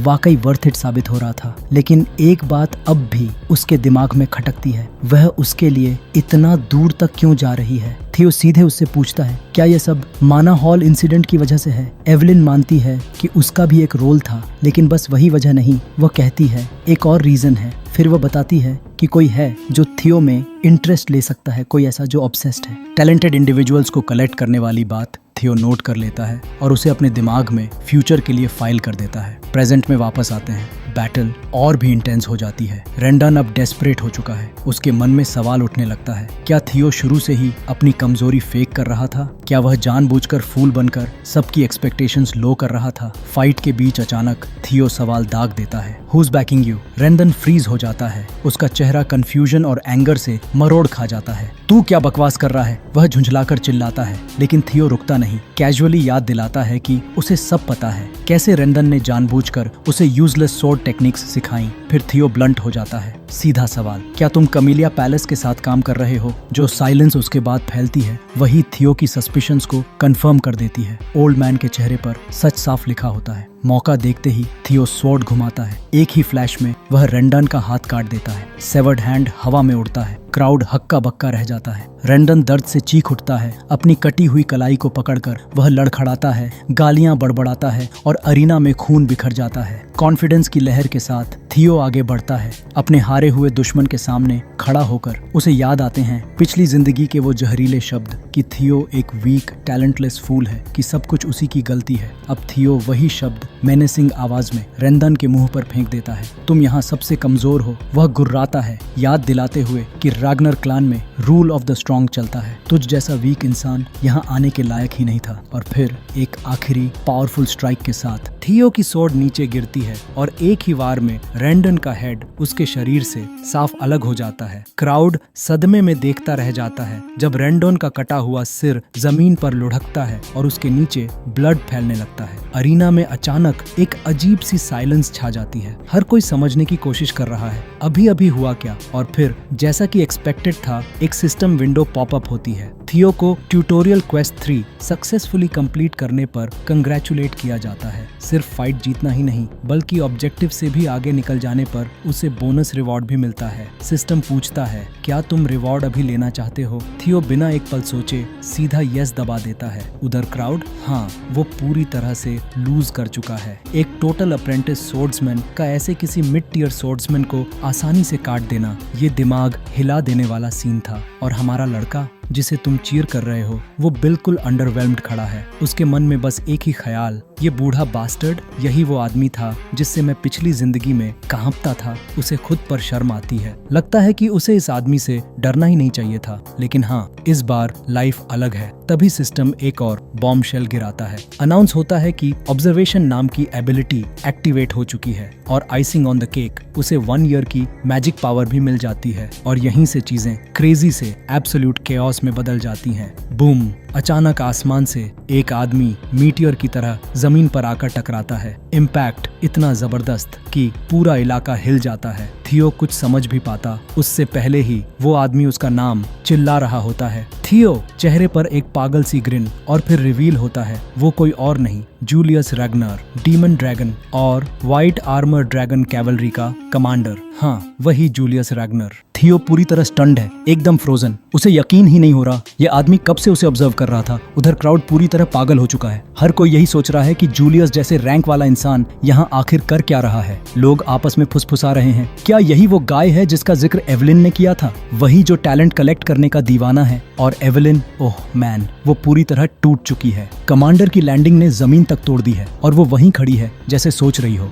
मेरी लाइफ में अभी अभी क्या हुआ। दूसरी तरफ जूलियस बिल्कुल एक बीस्ट लग रहा है। सिर्फ उसकी प्रेजेंस ही थियो को पसीना छुड़ा देने के लिए काफी है। थियो समझ ही नहीं पा रहा कि अब क्या करे। लेकिन ट्विस्ट यही है, उसकी सारी चिंता बेकार निकलती है। जूलियस जोर से हंस पड़ता है और थियो की पीठ थपथपाता है जैसे कोई प्राउड बड़ा भाई हो। वो सच में हैरान है कि थियो के अंदर कितना टैलेंट छुपा हुआ है। फिर बिना रुके कैजुअली बोल देता है कि टीचर रेंडोन को मारना थोड़ा डिसरिस्पेक्टफुल था, लेकिन ऑनेस्टली रेंडोन डिजर्व करता था। और फिर बॉम्ब गिरता है। जूलियस थियो को white armour dragon cavalry join करने का इनविटेशन देता है। हाँ, बिल्कुल सही सुना, जूलियस रैग्नर, डीमन ड्रैगन खुद थियो को अपनी एलीट स्क्वाड में बुला रहा है। एवलिन, वो जरा भी शॉक्ड नहीं है। उसे ये आउटकम पहले से दिख रहा था। लेकिन क्राउड, उनके तो जबड़े जमीन पर गिर चुके हैं। कोई यकीन नहीं कर पा रहा कि थियो जैसा इनएक्सपीरियंस्ड लड़का जिसने अभी अवेकनिंग सेरेमनी भी नहीं की, उसे खुद जूलियस रैग्नर स्काउट कर रहा है। और गेस हुज हियर? रेमिंगटन। वो पीछे खड़ा किसी रैंडम आदमी से पूछ रहा है, क्या तुमने कभी सुना है कि कोई अप्रेंटिस सोर्ट्समैन इस तरह रिक्रूट हुआ हो? वो आदमी क्लूलेस सा जवाब देता है, नहीं, कभी नहीं। ये पहले कभी नहीं हुआ था। और बेशक रेमिंगटन ये बात जानता है, वो बस कंफर्मेशन के लिए फिशिंग कर रहा था। इधर थियो के दिमाग में उथल पुथल मची हुई है। वो सोचता है, माना हॉल खुले बिना किसी की ट्रू पोटेंशियल देखना इम्पॉसिबल है। मान लिया जूलियस मेरी सोर्ट्समैनशिप देख सकता है, लेकिन क्या वो मेरी मैजिकल पोटेंशियल देख सकता है? नहीं, जूलियस जैसा इंसान भी पूरी तरह श्योर नहीं हो सकता। और फिर थियो बिल्कुल हेजिटेट नहीं करता, सीधे ऑफर डिक्लाइन कर देता है। नो हेजिटेशन, नो सेकंड गेसिंग, बस साफ शब्दों में आई एम गुड। पूरा हॉल सन्नाटे में डूब जाता है। Deafening silence. Julius रैग्नर, legendary commander, को रिजेक्शन मिल चुकी है। क्राउड बस खड़ा है, समझ ही नहीं पा रहा कि अभी अभी हुआ क्या। जबड़े अब भी जमीन पर गिरे हुए हैं। ये खबर वाइल्ड फायर की तरह फैल जाती है। आधे लोग कहते हैं थियो हम्बल है, बाकी आधे कहते हैं नहीं, ये सीधी एरोगेंस है। लेकिन कहानी यहीं खत्म नहीं होती। सीन शिफ्ट होता है चमेलिया पैलेस में। अमिल रैग्नर फ्यूरियस है, सच में गुस्से में। सब कुछ उसके कंट्रोल से बाहर जा रहा है और ऊपर से रेंडन मर चुका है। उसका एक आदमी उसे रीअश्योर करता है। रेंडन वैसे भी कंप्लीट नूब था। उसे पोजीशन बस इसलिए मिली थी क्योंकि वो किसी और काम के लायक नहीं था। अमील इसे श्रग ऑफ कर देती है। ऑनेस्टली उसे उसकी मौत से ज्यादा फर्क नहीं पड़ता। लॉस नाम का तो कुछ था ही नहीं। फिर हम मिलते हैं एमिल रैग्नर से, जो अपने भाई स्काई ड्रैगन एड ट्रोइन से बात कर रही है। हाँ, वही एड जिसे पब सीन में देखा था। एमिल खुश नहीं है। वो एक्सप्लेन करती है कि डीमन ड्रैगन जूलियस ने पर्सनली थियो से कांटेक्ट किया। ये अपने आप में अलार्मिंग है, लेकिन इससे भी ज्यादा बुरा ये रूमर्स हैं कि इस सब के पीछे एवलिन थी। और इसका मतलब साफ है, अब वो थियो के साथ डायरेक्टली इंटरफियर नहीं कर सकते, ना ही उसे कोई नया इंस्ट्रक्टर असाइन कर सकते हैं। अगर थियो मेकिंग वेव्स करने लगा तो रोज पैलेस पर कंट्रोल लेने की उनकी प्लान और भी ज्यादा कॉम्प्लिकेटेड हो जाएगी। और तभी सीन में एक्सियन एंटर करता है, पूरी तरह कैजुअल। जैसे कुछ हुआ ही न हो। वो पूछता है कि इतना स्ट्रेस लेने की जरूरत ही क्या है। उसके हिसाब से क्लैन हेड के इन्वॉल्व होने का कोई चांस नहीं है, इसलिए प्लान बिना किसी इशू के आगे बढ़ सकता है। लेकिन एमिल इसे मानने वाली नहीं है। वो साफ कहती है कि अगर उन्हें रोज पैलेस पर कंट्रोल लेना है, वो भी क्लैन लीडर को ऑफेंड किए बिना, तो थियो का पावरलेस रहना जरूरी है। एक्सियन बस हल्का सा नॉड करता है,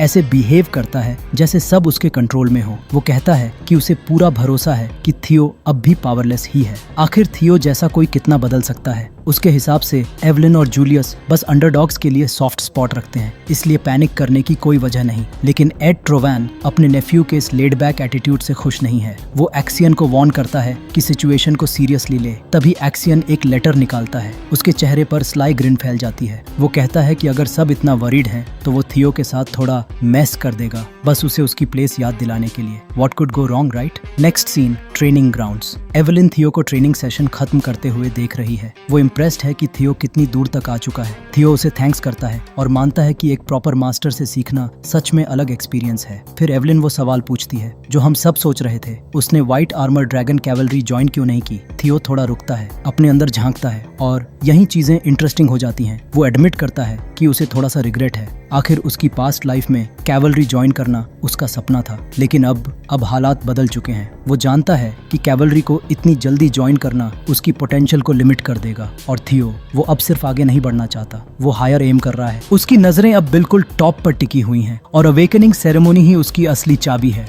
वो मुस्कुराता है और एवलिन से कहता है कि उसे किसी तरह की स्पेशल प्रिविलेजेस नहीं चाहिए। ऊपर से उसे अब भी लगता है कि वो अभी पूरी तरह रेडी नहीं है। फिलहाल वो बस उसके साथ ट्रेनिंग करके खुश है और पूरा फोकस अवेकनिंग सेरेमोनी पर रखना चाहता है। एवलिन उसकी बात मान लेती है, लेकिन उसे याद दिलाती है कि जूलियस को ऐसे सीधे मना किए जाने पर शायद काफी डिसअपॉइंटमेंट होगी। काफी ऑकवर्ड सिचुएशन है, लेकिन थियो बस कंधे उचका देता है। उसके प्लान्स इससे कहीं बड़े हैं। फिर कुछ इंटरेस्टिंग होता है। थियो पहली बार अपनी नई ऑब्जर्वेशन स्किल इस्तेमाल करता है। वो एवलिन के स्टैट्स स्कैन करता है और वाह, वो बिना किसी शक के एक हाई रैंकिंग सोर्ड्स वुमन है। लेकिन बात यहीं खत्म नहीं होती। उसे ये भी पता चलता है कि एवलिन उसकी विनम्रता और उसके कैरेक्टर की कदर करती है। उसे ट्रेन करना एवलिन को एक ऐसा सेंस ऑफ पर्पस दे रहा है जो उसने बहुत समय से महसूस नहीं किया था। और सबसे बड़ी बात, उसे व्हाइट आर्मर्ड ड्रैगन कैवलरी में बिताया अपना समय बहुत याद आता है। इस छोटे से रेवलेशन से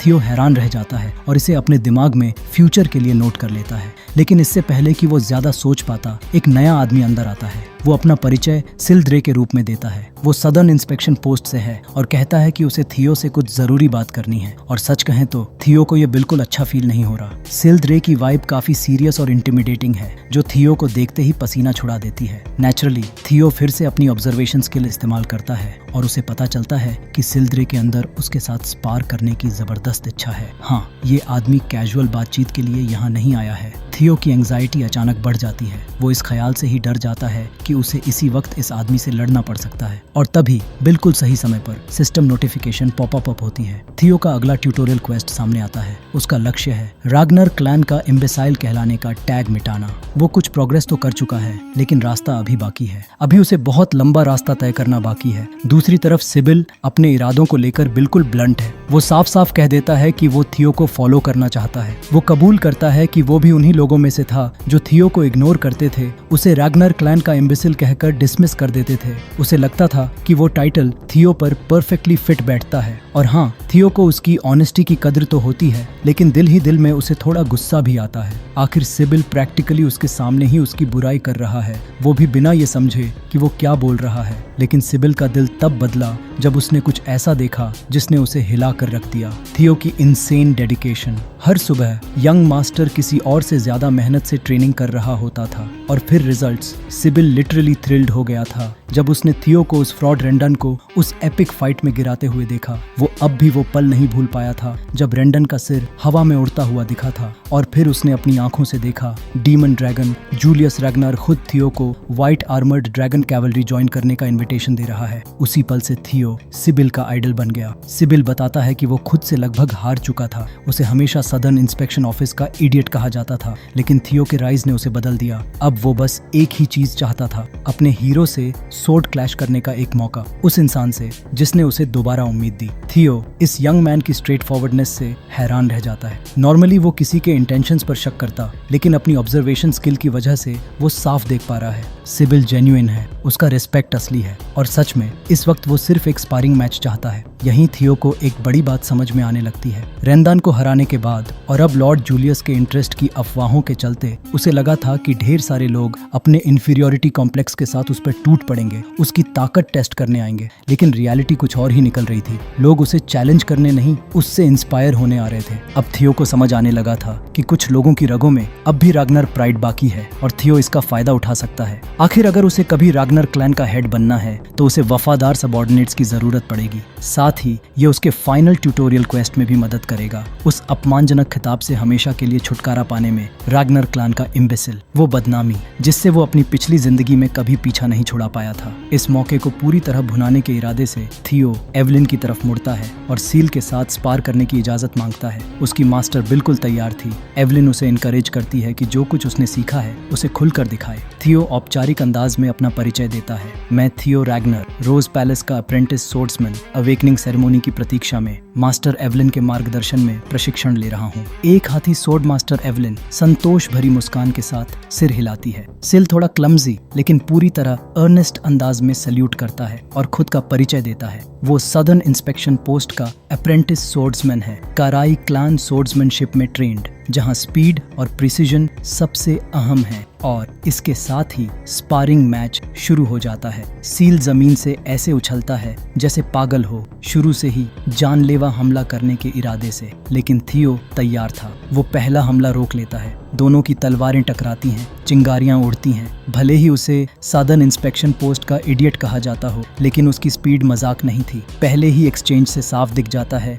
कि सिबिल को अपनी तेज स्ट्राइक्स पर पूरा भरोसा है। वो ये भी समझ जाता है कि थियो की स्किल बिल्कुल असली है। इधर थियो सोच में पड़ जाता है, आखिर इस लड़के को इडियट क्यों कहा जाता है। अगर ये उसकी पिछली जिंदगी होती तो थियो जानता था कि इतनी रफ्तार वाले इंसान के साथ कदम मिलाना उसके लिए नामुमकिन होता, लेकिन अब वो पुराना थियो नहीं रहा, वो बहुत आगे आ चुका था। एक तेज और जबरदस्त मूव के साथ थियो पलटकर ऑफेंसिव पर चला जाता है। एक ही ठोस वार में वो सिबिल को ऐसे उड़ा देता है जैसे कोई रैगडॉल हो। ताकत इतनी ज्यादा थी कि बेचारा सिबिल अपनी तलवार तक नहीं संभाल पाता और उड़ता हुआ सीधे ट्रेनिंग एरिया की स्टैंड्स में जा टकराता है। किसी तरह खड़ा होने की कोशिश करता हुआ सिबिल लगभग उल्टी करने वाला होता है उसके सोलर प्लेक्सस पर पड़े जोरदार इम्पैक्ट से। फिर भी बड़ी मुश्किल से खुद को संभालते हुए वो खड़ा होता है। पूरी तरह ओवरवेल्म्ड होने के बावजूद, उस ब्रूटल हार के बाद भी सिबिल थियो की स्वॉर्ड मास्टरी की तारीफ करता है और कृतज्ञता के साथ हार स्वीकार करता है। थियो हमेशा की तरह एक ग्रेसफुल विक्टर सिबिल को सल्यूट करता है। गुड फाइट, वो कहता है,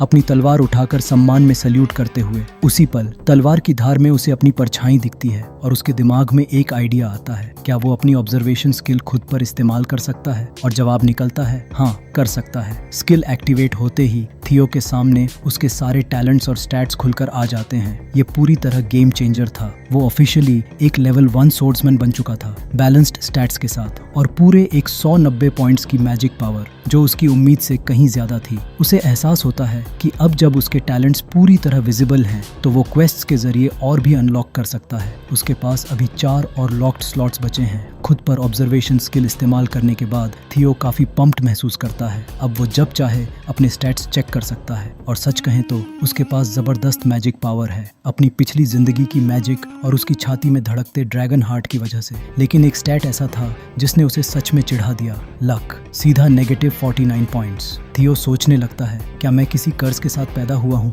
कहीं उसकी पिछली जिंदगी की सारी बदकिस्मती इसी बेहिसाब लो लक स्टैट की वजह से तो नहीं थी, या शायद यही सब कुछ की जड़ थी। उसे एक बात पूरी तरह साफ पता थी, इसे जल्दी ठीक करना होगा। लेकिन थियो स्पारिंग सेशन में सील के साथ और अपने स्टैट्स चेक करने में इतना ज्यादा ध्यान लगाए हुए था कि उसे एहसास ही नहीं हुआ कि कब अरीना के चारों तरफ युवा तलवारबाज इकट्ठा होने लगे। लगभग उन्होंने एक घेरा बना लिया था और सबकी निगाहें उसी पर टिकी हुई थीं, मगर उनकी मंशा अभी साफ नहीं थी। थियो को लगा कि रेंडोन का सिर काटने और कमांडर जूलियस रग्नर का सम्मान पाने के बाद इतना ध्यान मिलना तो स्वाभाविक है। रग्नर के स्ट्रॉन्ग सर्वाइव वाले नियम में लोग या तो तुमसे जलते हैं या फिर तुम्हारी प्रशंसा करते हैं। लेकिन एवलिन सब कुछ साफ देख पा रही थी। ये लोग राइवल ग्रुप से नहीं थे, ये थियो को चुनौती देने नहीं आए थे, ये उसकी तारीफ करने आए थे। उनकी आंखों में साफ दिख रहा था, उन्होंने अफवाहें सुनी थीं और अब अपनी आंखों से सच देख रहे थे। थियो सच में असली दमदार योद्धा था। वे उससे प्रभावित थे। कुछ तो खुद को सिबिल की जगह रखकर सोच रहे थे कि क्या वे थियो के सामने एक पल भी टिक पाते। यही सोच उन्हें यंग मास्टर के सामने अपनी काबिलियत आजमाने के लिए बेचैन कर रही थी। इन्हीं में से एक युवा तलवारबाज था, योड नान। थियो ने भीड़ को स्कैन किया और उस पर नजर पड़ी, जिससे वह लड़का तुरंत चौंक गया। बिना किसी हिचक के थियो ने उसे स्पारिंग के लिए आगे बुलाया। योडी थोड़ा हैरान हुआ, फिर आगे बढ़ा और सल्यूट किया। उसने अपना परिचय दिया। वह काउंट नैन का तीसरा बेटा था और डबल असेंशन स्वॉर्ड्समैनशिप में माहिर था। थियो ने भी सल्यूट लौटाया, एक अच्छी लड़ाई के लिए तैयार। इसके बाद दोनों सीधे लड़ाई में कूद पड़े। हर बार तलवारें टकराने के साथ थियो की स्वॉर्ड्समैनशिप और निखरती चली गई। योडी कोई हल्का खिलाड़ी नहीं था। वह तेज था, चालाक था और उसने एक ऐसा वार भी कर दिया जिसे रोकना नामुमकिन सा लग रहा था। लेकिन ठीक उसी पल थियो के भीतर कुछ बदल गया। समय जैसे थम सा जाता है। थियो अपनी पकड़ को थोड़ा सा बदलता है और बिल्कुल सटीक प्रिसीजन के साथ वार को रोक लेता है। योड की तलवार उसके हाथ से उड़कर दूर जा गिरती है। यह थियो की निर्णायक जीत होती है। योडी अपनी हार स्वीकार करता है, लेकिन उससे भी ज्यादा अहम बात यह है कि वह थियो को अपना जीवन भर का सम्मान दे देता है और यहीं से कहानी दिलचस्प मोड़ लेती है। योड की स्वीकृति मिलते ही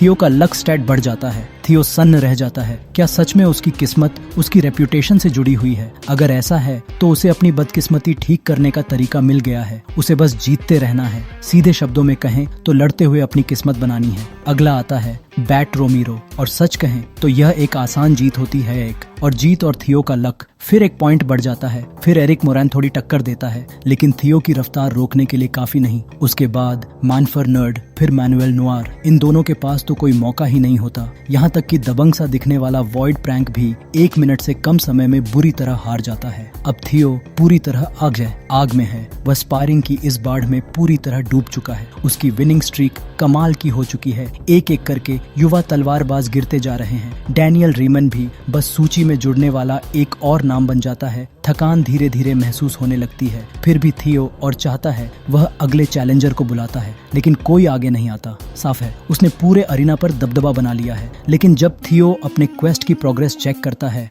रैग्नर्स इम्बेसिल का खिताब हटाने के लिए तो सिर्फ 1% सुधार दिखता है। सिर्फ 1% थियो झुंझला जाता है। उसे समझ आ जाता है कि यहाँ मौजूद लोग तो पहले से ही उसका सम्मान करते हैं। अगर असली तरककरी चाहिए तो उसे और ताकतवर दुश्मनों का सामना करना होगा, या फिर उन लोगों को अपनी ताकत दिखानी होगी जो अब भी उस पर शक करते हैं। वह अपने अगले कदम के बारे में सोच ही रहा होता है कि भीड़ से एक आदमी आगे आता है। वह कहता है कि थियो थका हुआ लग रहा है और उसे आराम करना चाहिए। थियो इसे टाल देता है, कहता है कि जब जरूरत होगी तब आराम करेगा, अभी उसमें लड़ने की ताकत बाकी है। और जैसे ही वह ये कहता है, रेमिंगटन नारियो आगे बढ़ता है। हाँ, वही Remington 4 hounds of the north में से एक। हर कोई थियो भी पूरी तरह चौंक जाता है। ये वही रेमिंगटन है जो रैग्नर क्लान के सबसे ताकतवर तलवारबाजों में गिना जाता है। एक्सियन रैग्नर और हार्कुस लैंक जैसे नामों के बराबर। रेमिंगटन शांति से कहता है कि वह अवेकनिंग सेरेमोनी से पहले थियो की स्वॉर्ड्समैनशिप को देखने जल्दी आ गया था। फिर वह हल्की मुस्कान के साथ थियो को सैल्यूट करता है और उसका अनुरोध स्वीकार करने के लिए धन्यवाद देता है। वह एक जीनियस स्वॉर्ड्समैन है, तेज इंद्रियों और बेमिसाल मेहनत के लिए जाना जाता है। लेकिन इस पल वह बस थियो से एक स्पारिंग मैच चाहता है। उत्साहित रेमिंगटन को उम्मीद नहीं थी कि उसे थियो के रूप में इतना काबिल प्रतिद्वंद्वी मिलेगा। थियो सीना तानकर गर्व से सल्यूट करता है। इस बार वह अपना परिचय देता है। उत्तर के महान रक्षक काइल रग्नार का 31वां पुत्र थियो रग्नार। थियो श्रद्धा से भर जाता है। उसने कभी नहीं सोचा था कि उसे रेमिंगटन जैसी दंतकथा के साथ स्पारिंग करने का मौका मिलेगा। एक ऐसा योद्धा जिसे वह अपने पिछले जीवन में भी सम्मान देता था। जब वह कहता है कि ऐसे प्रसिद्ध व्यक्ति के साथ तलवारें टकराना उसके लिए सम्मान की बात है, तो वह सच में दिल से कहता है। अरीना में हलचल मच जाती है। थियो जोश से भरा हुआ है और रेमिंगटन को दिखाने के लिए तैयार है कि वह कितनी दूर तक आ चुका है। दोनों योद्धा एक दूसरे की आंखों में देखते हैं और तनाव साफ महसूस किया जा सकता है। रेमिंगटन, जिसे सिल्वर लायन कहा जाता है, अपना ऑरा छोड़ता है। वह डरावना है। एक पल के लिए थियो सोचता है कि क्या वह वाकई इतने ताकतवर व्यक्ति को हरा पाएगा, लेकिन अब पीछे हटने का कोई रास्ता नहीं। फिर मुकाबला शुरू होता है। दोनों आगे बढ़ते हैं। उनकी तलवारें ऐसी जोर से टकराती हैं कि अरीना में चिंगारियां उड़ने लगती हैं। हर टक्कर इतनी शक्तिशाली होती है कि मंच तक हिल जाता है। थियो की आंखें पूरी तरह केंद्रित हैं, जबकि चारों ओर स्टील के टुकड़े बिखर रहे हैं। रेमिंगटन मुस्कुरा रहा है, वह इस भीषण द्वंद्व के हर पल का आनंद ले रहा है। लेकिन तभी कुछ होता है। लगातार और निर्दयी वारों के बाद अचानक एक तलवार जवाब दे देती है। ब्लेड चकनाचूर हो जाती है। अरीना में मौत जैसी खामोशी छा जाती है। टूटे हुए ब्लेड के जमीन पर गिरने की खनखनाहट ही एकमात्र आवाज होती है। थियो की तलवार थी। एक ही शक्तिशाली टक्कर में रेमिंगटन ने थियो की तलवार को बीच से काट दिया था। उसकी तलवार थियो की गर्दन से बस कुछ इंच दूर रुकती है। नतीजा साफ है, थियो हार चुका है। भीड़ स्तब्ध है। थियो पूरे दिन छाया रहा था, लेकिन चाहे वह कितना भी सुधर गया हो, 4 हाउंड्स में से एक से भिड़ना बिल्कुल अलग स्तर की बात है। सिबिल, हाँ वही, विश्वास नहीं कर पाता। वह मानने से इनकार कर देता है कि उसका आइडल इतनी जल्दी हार सकता है, मगर उसे भी हकीकत स्वीकार करनी पड़ती है। रेमिंगटन बिल्कुल अलग ही स्तर पर है। और तभी जब सब लोग ड्यूएल खत्म मान चुके होते हैं, रेमिंगटन कुछ अप्रत्याशित करता है। वह घोषणा करता है कि यह ड्यूएल असल में उसकी हार है। भीड़ सन्न रह जाती है। रेमिंगटन बेहतरीन अंदाज में थियो को सल्यूट करता है, स्पारिंग के लिए धन्यवाद देता है और समझाता है कि थियो की तलवार पहले की लगातार लड़ाइयों से पहले ही घिस चुकी थी। ऊपर से थियो थका हुआ भी था। रेमिंगटन कहता है कि अगर दोनों पूरी ताकत में होते और परिस्थितियां आदर्श होती तो नतीजा बिल्कुल अलग हो सकता था। लेकिन थियो हमेशा व्यावहारिक, साफ कहता है कि युद्ध भूमि में कोई ऐसी रियायतें नहीं देता। जैसे ही उसकी तलवार टूटी, उसने हार स्वीकार कर ली।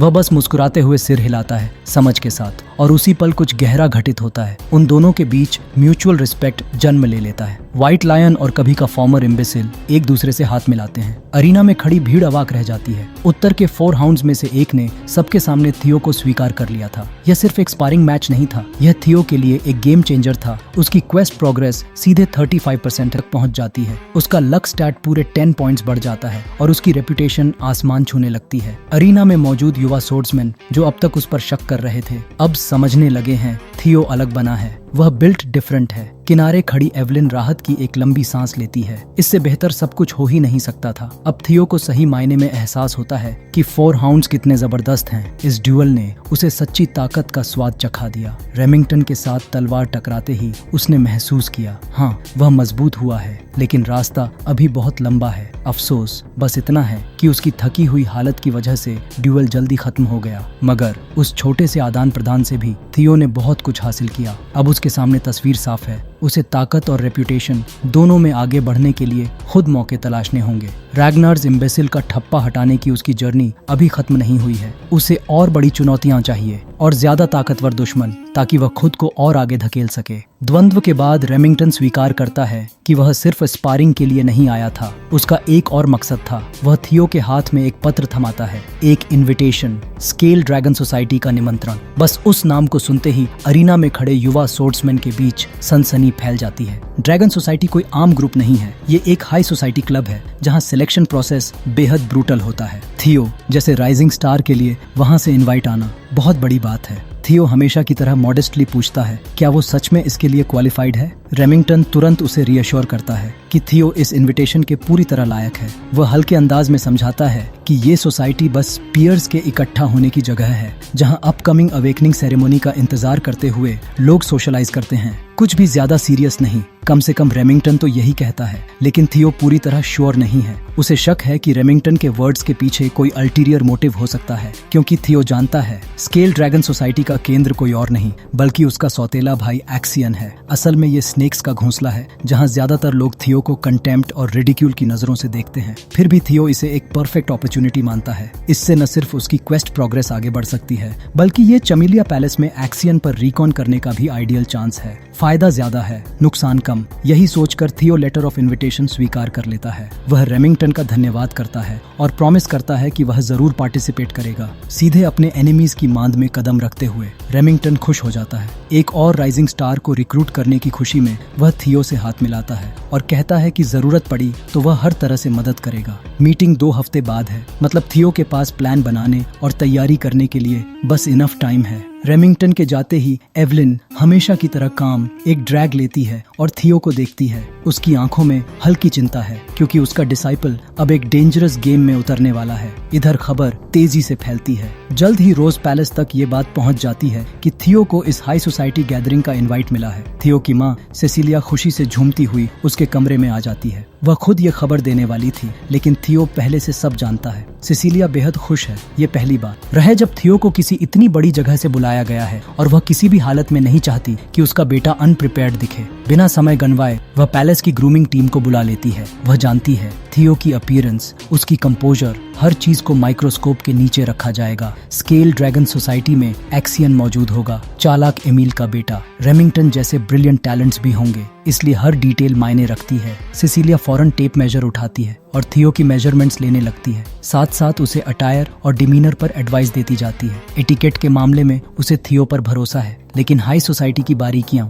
वहाँ वह खुद मदद कर सकती है। आखिरकार वह कभी एक सक्सेसफुल एक्ट्रेस रह चुकी है। अगर इस दुनिया के दिखावे और चेहरे पढ़ने का हुनर किसी को आता है तो वो वही है। थियो ये बात अच्छे से जानता। थियो के दिल के किसी कोने में वह सच्चाई हमेशा जिंदा रही है। उसकी माँ सेसिलिया अपने भीतर एक बोझ लेकर जीती आई है। एक कॉमनर कॉन्क्यूबाइन होने के नाते एक इलेजिटिमेट चाइल्ड को जन्म देने का बोझ, ये उसकी गलती नहीं थी। लेकिन रैग्नर क्लान जैसी निर्दयी जगह में जहाँ सिर्फ स्ट्रेंथ मायने रखती है, थियो समझ सकता है कि उसके लिए यह सब कितना मुश्किल रहा होगा। पिछली जिंदगी में सेसिलिया ने थियो को पाला, उसकी वीक रेप्यूटेशन की परछाई में रहते हुए, लेकिन इस बार सब कुछ अलग है। बाहर से सेसिलिया मुस्कुरा रही है, खुश है, एक्साइटेड है, लेकिन थियो जानता है वह बस एक माँ है जो अपने बेटे की सेफ्टी को लेकर परेशान है। वह थियो को कसकर गले लगा लेती है, उसे भरोसा दिलाती है कि चाहे कुछ भी हो, वह उस पर पूरा विश्वास करती है कि थियो कुछ भी हासिल कर सकता है। और पहली बार थियो अपने दिल की ठंडक को अपनी माँ की उस गर्माहट भरी एम्ब्रेस में पिघलने देता है। वह भी उसे वापस गले लगाता है, अपने आप से वादा करते हुए कि इस बार वह इतनी मेहनत करेगा कि उसकी माँ को फिर कभी चिंता न करनी पड़े। लेकिन जहाँ सेसिलिया का ध्यान स्केल ड्रैगन सोसाइटी और वहाँ अच्छा इंप्रेशन बनाने पर है, थियो का दिमाग कहीं और ही घूम रहा है। उसके दिमाग में बस एक ही ख्याल है, इस स्नेक्स के घोंसले को पूरी तरह तबाह करना। वह जानता है यह सोसाइटी दुश्मनों से भरी है और अगर उसे सिर्फ सरवाइव ही नहीं बल्कि थ्राइव करना है तो उसे हर एक को पछाड़ना होगा। 2 हफ्ते बीत चुके हैं थियो को मिले स्केल ड्रैगन सोसाइटी के इनविटेशन को, और आज रात बैंकेट की रात है। हमेशा की तरह जेंटलमैन बने रेमिंगटन एक शानदार कैरेज लेकर रोज पैलेस पहुंचता है थियो को लेने के लिए। लेकिन जैसे ही उसकी नजर थियो पर पड़ती है, वह दोबारा देखने पर मजबूर हो जाता है। ये वही थियो नहीं है जो दिन रात ट्रेनिंग क्लोथ्स में घूमता था। अपनी माँ और पैलेस स्टाफ की बदौलत आज थियो कुछ अलग ही लेवल का ड्रिप पहन रहा है। वह किसी वॉरियर से ज्यादा के एरिस्टोक्रेट लग रहा है। रेमिंगटन सच में इम्प्रेस्ड है। थियो मजाक में बात टालने की कोशिश करता है, लेकिन रेमिंगटन सीरियस है। वह इस ट्रांसफॉर्मेशन से जेन्युइनली शॉक्ड है और सच कहें तो थियो पिछले 2 हफ्तों में वाकई बदल गया है। वह और लंबा हो गया है, कलीज ज्यादा डिफाइंड है, सब उसकी रिलेंटलेस ट्रेनिंग का नतीजा। दिलचस्प बात यह है कि इन 2 हफ्तों में रेमिंगटन भी रोज उसके साथ ट्रेन करता रहा। दोनों काफी क्लोज हो गए हैं। थियो ने इस दौरान एक जबरदस्त फॉलोइंग भी बना ली है। सिल और बाकी यंग सोर्ड्समैन अब उसे प्रैक्टिकली आइडोलाइज करते हैं। बेचारी एवलिन, अब वह थियो के फैनेटिक्स की पूरी बटालियन को ट्रेन कर रही है। कुल मिलाकर ये 2 हफ्ते काफी लाइवली रहे हैं, लेकिन अब थियो अपने पहले फॉर्मल बैंकेट की ओर बढ़ रहा है। भले ही वह अपने ओवर एंथुजियास्टिक फॉलोअर्स से अभी भी उबर रहा हो, वह रेडी है। रेमिंगटन उसे भरोसा दिलाता है कि नर्वस होने की कोई जरूरत नहीं है, लेकिन जाते जाते वह एक वार्निंग देता है। उसका दोस्त एक्सियन काफी मिस्चीवस हो सकता है। दरअसल थियो को इनविटेशन भी एक्सियन ने ही भेजा था। वह इस नए राइजिंग स्टार से खुद मिलना चाहता था। और यहाँ आता है असली किकर। पूरी बैंकेट असल में थियो के लिए ही ऑर्गेनाइज की गई थी। ये सब कुछ बदल देता है ना? लेकिन बुरे तरीके से नहीं। थियो सच में इसे लेकर एक्साइटेड है। वह पहले से मेंटली तैयार है कि उसे हर तरफ से इंसल्ट किया जाएगा, नीचा दिखाया जाएगा, लेकिन उसे कोई फर्क नहीं पड़ता, क्योंकि यही वो सिचुएशन है जहाँ वह पूरी बाजी पलट सकता है। उधर चमेलिया पैलेस में एक्सियन रैग्नर, जिसे सब डार्क टाइगर के नाम से जानते हैं, महंगी शराब का घूंट लेते हुए बैठा है और बेसब्री से इंतजार कर रहा है कि रैग्नर का वो इम्बिसिल उसका अगला खिलौना बने। उसके लिए ये बैंक्वेट बस एक बड़ा सा मौका है थियो के साथ खेलने का, उसे नीचा दिखाने का। कैरेज शानदार पैलेस के सामने रुकती है। यही है बैंकेट का वेन्यू। थियो उतरते ही आसपास नजर दौड़ाता है। यह चमेलिया पैलेस है, वही जगह जहाँ के लोगों ने उसकी पिछली जिंदगी तबाह कर दी थी। एक्सियन और उसकी टोली यही लोग थे जिन्होंने थियो उसकी माँ और रोज पैलेस से जुड़ी हर चीज को मिट्टी में मिला दिया था। उसके दिमाग में रिवेंज की आग भड़क उठती है, लेकिन तभी रेमिंगटन उसे टोकता है, याद दिलाता है कि एक्सियन खुद एंट्रेंस पर उनका स्वागत करेगा। थियो को अच्छी तरह पता है कि एक्सियन ने उसे क्यों बुलाया है। शायद उसे लगता है कि थियो की बढ़ती मोमेंटम को रोकना उसी का काम है, लेकिन थियो इस स्नेक्स नेस्ट में बिना प्लान के नहीं आया। वह तैयार है एक्सियन को दिखाने के लिए कि वह असल में किससे पंगा ले रहा है। जैसे ही वे पैलेस की ओर बढ़ते हैं, थियो की नजर ऊपर जाती है। पैलेस की ऊपरी मंजिलों में एक अजीब सी ब्लू लाइट चमकती है,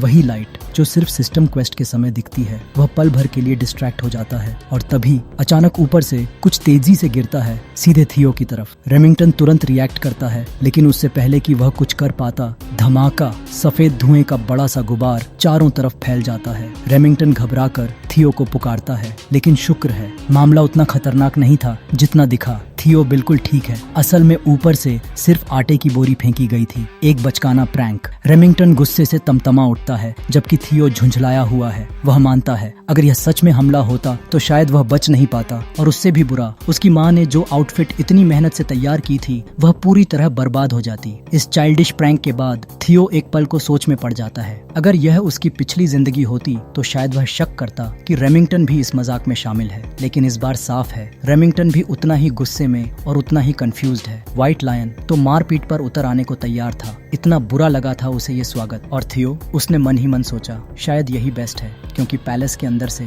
जो नोबल इडियट्स ये सब देख रहे थे उनके लिए यह बस शुरुआत थी। भीड़ में हलचल मच ही रही होती है कि तभी एक जानी पहचानी आवाज सबको चीरती हुई सुनाई देती है। कोई और नहीं, एक्सियन रैग्नार आखिरकार अपनी स्मग मुस्कान के साथ सामने आ जाता है। वह उस पूरे इंसिडेंट को भाइयों के बीच एक छोटा सा ग्रीटिंग बताकर टाल देता है। कहता है कि ये तो बस एक सिंपल कर्टेसी थी, लेकिन रेमिंगटन इसे मानने वाला नहीं था। वह सच में गुस्से में था। एक्सियन को वह तो इस पूरे तमाशे का एक एक पल एंजॉय कर रहा था। थियो तुरंत अपने हाफ ब्रदर पर ऑब्जर्वेशन स्किल यूज करता है, और जो दिखता है वह उतना ही ट्विस्टेड है जितनी उसे उम्मीद थी। एक्सियन की टैलेंट्स में शामिल हैं मैडनेस, साइकोपैथी और सोर्ड्समैनशिप की जबरदस्त पोटेंशियल। एक्सियन के दिमाग में थियो बस एक नया खिलौना है जिससे खेला जा सके, और वह बेसब्री से इंतजार कर रहा है कि ये खेल कैसे अनफोल्ड होगा। लेकिन चौंकाने वाली बात यह है, थियो पलटकर गुस्सा नहीं करता, वह बस मुस्कुराता है और उसे थैंक यू कह देता है। हाँ, उसका वार्म वेलकम के लिए धन्यवाद करता है। ये बात उसके साइकोपैथ भाई को पूरी तरह कंफ्यूज कर देती है। थियो एक्ट जारी रखता है, कहता है कि एक्सियन इतना वेलकमिंग रहा है कि वह सच में आभारी है और पार्टी का इंतजार कर रहा है। एक्सियन की कंफ्यूजन जल्दी ही इलेशन में बदल जाती है। उसकी नजर में थियो अब फाइनली इंटरेस्टिंग हो रहा है और उसे ये बात बहुत पसंद आ रही है। आखिरकार वे बैंकेट हॉल में प्रवेश करते हैं जहां स्केल ड्रैगन सोसाइटी इकट्ठा है। ये एक एक्सक्लूसिव इवेंट है, सिर्फ सबसे प्रॉमिसिंग नोबल्स को इनवाइट किया जाता है खाने पीने, नेटवर्किंग और पावर टॉक के लिए। लेकिन आज रात सबकी नजर सिर्फ एक पर है, थियो रैग्नार। और कहना पड़ेगा रिएक्शन बिल्कुल भी फ्रेंडली नहीं है। ज्यादातर नोबल्स समझ ही नहीं पा रहे कि एक्सियन ने थियो जैसे इंसान को क्यों बुलाया। रैग्नार का वो सो कॉल्ड इम्बिसिल, हाँ, उसके रगों में रैग्नार का खून है, लेकिन उसकी फेलियर वाली रेप्यूटेशन उसके ऊपर बादल की तरह मंडराती रहती है। भले ही वह आज सीरियसली कोल्ड ड्रिप में सजा हो, क्रेडिट जाता है उसकी माँ और पैलेस स्टाफ को, लेकिन उनकी नजरों में वह अब भी कचरा ही है। नोबल्स अपनी स्मग आदत के मुताबिक आवाज भी नीची नहीं करते, खुलेआम कहते हैं चाहे कि एक्सियन अपने नए खिलौने के साथ खेल रहा है। थियो पर हंसते हैं, स्निकर करते हैं। रेमिंगटन भीड़ की इस बदतमीजी से शर्मिंदा होकर थियो से माफी मांगता है। कहता है कि आमतौर पर ये इवेंट्स इतने स्कैंडलस नहीं होते, लेकिन थियो उस पर कोई असर नहीं। वह बिल्कुल अनफेज्ड है, उन्हें बकने देता है, ट्रैश बोलने देता है। दरअसल जितना ज्यादा वे उसे नीचा दिखाएंगे उतना ही मीठा होगा जब वह बाद में उन्हें क्रश करेगा। इसी बीच थियो को फिर से वो ब्लू क्वेस्ट लाइट दिखती है जो उसने पहले देखी थी। वह पास ही है। थियो को पूरा यकीन है ये कुछ बड़ा है, लेकिन अभी वह बिना शक जगाए उसके पास नहीं जा सकता। उसी पल इस ट्विस्टेड पार्टी का होस्ट एक्सियन सीढ़ियों से नीचे उतरता है, चेहरे पर वही स्मर्क लिए। वह अपने भाई से पूछता है क्या वह इस इवेंट को एंजॉय कर रहा है। थियो खुद को शांत रखता है, प्लान पर टिका रहता है। वह मुस्कुराता है, एक्सियन को इनविटेशन के लिए थैंक्स कहता है, पूरा खेल खेलते हुए। एक्सियन जैसा कि वह है एक मैनिपुलेटिव स्नेक, ग्रिन करता है और सार्कास्टिकली फ्लावर इंसिडेंट के लिए अपोलोजाइज करता है। मान लेता है कि शायद वह थोड़ा ज्यादा आगे निकल गया था और फिर एक फ्लैश में वह थियो के बिल्कुल सामने होता है। आंख झपकते ही डिस्टेंस क्लोज कर देता है। वह थियो के कंधों को कसकर पकड़ लेता है, सबके सामने एक पूरा शो बनाते हुए, और मांग करता है कि थियो पूरे हॉल के सामने उसकी अपॉलॉजी एक्सेप्ट करे। रेमिंगटन इंटरवीन करना चाहता है, लेकिन उससे पहले थियो खुद आगे बढ़ता है। वह शांति से कहता है कि एक्सियन को अपोलोजाइज करने की कोई जरूरत ही नहीं है। एक्सियन के ही वर्ड्स इस्तेमाल करते हुए थियो इसे बिटवीन ब्रदर्स एक सिंपल ग्रीटिंग बता देता है। वह साइको कुछ पल के लिए वर्ड्स खो देता है। थियो की कंपोजर अडिग है, बहुत ज्यादा काम, बहुत ज्यादा कलेक्टेड। एक्सियन के माइंड गेम्स उस पर काम ही नहीं करते। एक छोटे से पॉज के बाद एक्सियन हंसता है और थियो की पीठ थपथपाता है जैसे कोई प्राउड ओल्डर ब्रदर हो। वह ऑनेस्टली इम्प्रेस्ड है। थियो बचपन के मुकाबले काफी बदल चुका है और अब मजेदार भी लगने लगा है। इसे देख रहे नोबल्स पूरा मजा ले रहे हैं। वे मॉकिंगली थियो को एक्सियन का लैप डॉग कहते हैं और फुसफुसाकर उसकी इलेजिटिमेट लिनिएज पर बातें करते हैं। उनकी नजर में भले ही थियो और एक्सियन रैग्नर ब्लड शेयर करते हों, दोनों बिल्कुल अलग लेवल्स पर हैं। थियो की माँ सिसिलिया एक कॉमनर कॉन्क्यूबाइन थी, जबकि एक्सियन आता है पावरफुल ट्विन क्लान से, ईस्ट का एक सोर्ड्समैनशिप पावर हाउस। इन नोबल्स के लिए थियो एक नोबडी से ज्यादा कुछ नहीं है। एक्सियन की नोबल प्रेस्टिजियस ब्लड लाइन के सामने बहुत ही छोटा। थियो यह सब देख रहा है। इंसल्ट्स, स्नीयर्स, खुला हुआ डिसरिस्पेक्ट और फ्लस्टर्ड होने के बजाय वह इसे अपने अंदर की आग को फ्यूल करने दे रहा है। लेकिन एक बात इन स्निकरिंग नोबल्स को कंफ्यूज कर रही है, रेमिंगटन की उस सो कॉल्ड इम्बेसिल ऑफ रैग्नार के साथ क्लोजनेस। एन पर भी इंसल्ट्स फेंकने लगते हैं, यहाँ तक कि उसके लिनिएज पर सवाल उठाते हुए उसे नारियो फैमिली का इलेजिटिमेट सन तक कह देते हैं। व्हाइट लाइन अब टूटने ही वाला है। थियो समझ जाता है कि रेमिंगटन सिर्फ 2 सेकंड्स दूर है स्पॉटलाइट छीन लेने से, लेकिन ऐसा होने नहीं दिया जा सकता। एक्सियन के थियो को अपस्टेयर्स ले जाने से पहले थियो खुद कंट्रोल ले लेता है। वह कामली असर्ट करता है कि अभी अभी आया है तो पहले अपने नए फ्रेंड से ग्रीट करना चाहिए, और इतना कहकर वह सीधे उस टेबल की ओर बढ़ता है जहां नोबल्स अपनी जबान चला रहे थे। अब रूम में मौजूद हर पेयर ऑफ आईज उसी पर टिकी है, द इम्बेसिल ऑफ रैग्नर पर। थियो चुपचाप टेबल से एक बॉटल ऑफ वाइन उठाता है और उस नोबल की तरफ बढ़ता है जो रेमिंगटन का नाम बैडमाउथ कर रहा था। वह उसे ड्रिंक पोर करने का जेस्चर करता है। वह नोबल हमेशा की तरह स्मग मुस्कुराता है और वह पूछता है कि क्या उसने कुछ गलत कह दिया, और ठीक उसी पल थियो बोतल पर अपनी पकड़ बदलता है और बिना किसी मर्सी के सीधे उस आदमी के सिर पर दे मारता है। बूम! पूरा हॉल एकदम से डेड साइलेंट हो जाता है, यहाँ तक कि रेमिंगटन भी, और हाँ, यहाँ तक कि एक्सियन भी, जो आमतौर पर केओस से अनफेज्ड रहता है। सब स्टन्ड हैं इस अचानक हुई ब्रूटल मूव से। वह नोबल जिसके सिर से खून बह रहा है दर्द से कराहता हुआ अपने बाल पकड़ लेता है। उसके ब्लॉन्ड लॉक्स खून से भीग जाते हैं। थियो उसके ऊपर खड़ा है, हाथ में अब भी टूटी हुई खून से सनी बॉटल। वह नोबल गालियां उगलता है, सबके सामने बेइज्जती होने पर गुस्से से पागल। लेकिन ब्लॉन्डी अपनी रैंट पूरी भी नहीं कर पाता। थियो एक ब्रूटल किक मारता है, उसका जॉ टूट जाता है एक सिकनिंग क्रैक के साथ। उसकी बकवास वहीं खत्म। थियो का प्लान आधिकारिक तौर पर शुरू हो चुका है। उसकी आंखें ठंडी हो जाती हैं, लगभग क्रेजी। वह कामली समझाता है कि वह तो बस ब्लॉन्डी को एक छोटा सा ग्रीटिंग दे रहा था, लेकिन बदले में इतना हर्टफुल रिस्पॉन्स मिला। बाकी नोबल्स जम गए हैं, न हिल पा रहे हैं, न समझ पा रहे हैं कि हो क्या रहा है। इसी बीच थियो का क्वेस्ट प्रोग्रेस चुपचाप 43% तक बढ़ जाता है। रेमिंगटन यह सब देखते हुए सोचने पर मजबूर हो जाता है, क्या थियो यह सब उसके लिए कर रहा है? आखिर उसने पिछले 2 हफ्ते थियो के साथ ट्रेनिंग की है और वह जानता है कि थियो कोई हॉट हेडेड थग नहीं है। लेकिन अब जब ब्लॉन्डी पैलेस फ्लोर पर खून बहा रहा है, थियो कहता है कि यह बस उसका वेलकम करने का तरीका है। थियो नोबल के आर्म पर पैर रखकर उसे जमीन से चिपका देता है। धीरे धीरे प्रेशर बढ़ाता हुआ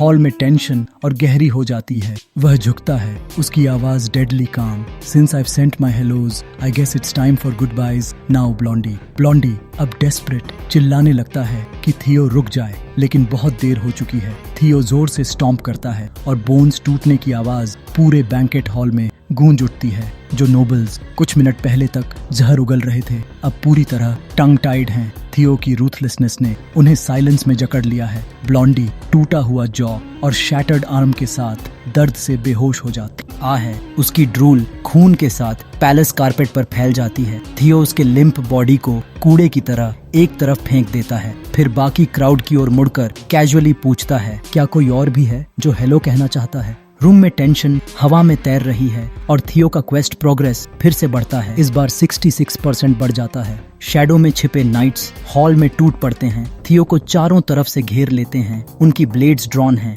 वह थ्रेट को न्यूट्रलाइज करने आए हैं। चारों ओर सोर्ड्स तनी हुई हैं, थियो फंस चुका है। ये नाइट्स अपने यंग मास्टर के अपमान का बादला चाहते हैं और ऐलान करते हैं कि इतने वाइल्ड एक्शंस की सजा दी ही जाएगी, डेथ। मगर थियो मुस्कुरा देता है, यही तो वो चाहता था। उसका प्लान बिल्कुल परफेक्टली काम कर रहा था। वो कैजुअली नाइट से पूछता है कि उनका यंग मास्टर कौन है। वो गर्व से जवाब देते हैं, लान हनावी, हनावी क्लैन का थर्ड यंग मास्टर। थियो अपने आप ही हल्का सा चकल करता है। हनावी क्लैन 6 स्नो क्लैंस में से एक जो रागनर को सपोर्ट करते हैं। सब कुछ धीरे धीरे क्लियर हो रहा था। थियो को पहले से पता था कि इन स्पॉइल्ड नोबल्स के बॉडीगार्ड्स चुपचाप खड़े नहीं रहेंगे। वो हमेशा से रागनर के एम्बेसिल को नीचे देखने वाले लोग थे, बस किसी एक्सक्यूज का इंतजार करते थे। लेकिन अब थियो ने उन्हें एग्जैक्टली वहीं फंसा लिया था जहां वो चाहता था। गर्व से भरी आवाज में थियो नाइट से पूछता है, तो प्रॉब्लम क्या है अगर मैंने तुम्हारे यंग मास्टर को थोड़ा रफ कर दिया? नाइट सेल्फ राइचस फ्यूरी में उसकी डेथ डिमांड करते हैं, लेकिन थियो बिल्कुल भी नहीं डगमगाता।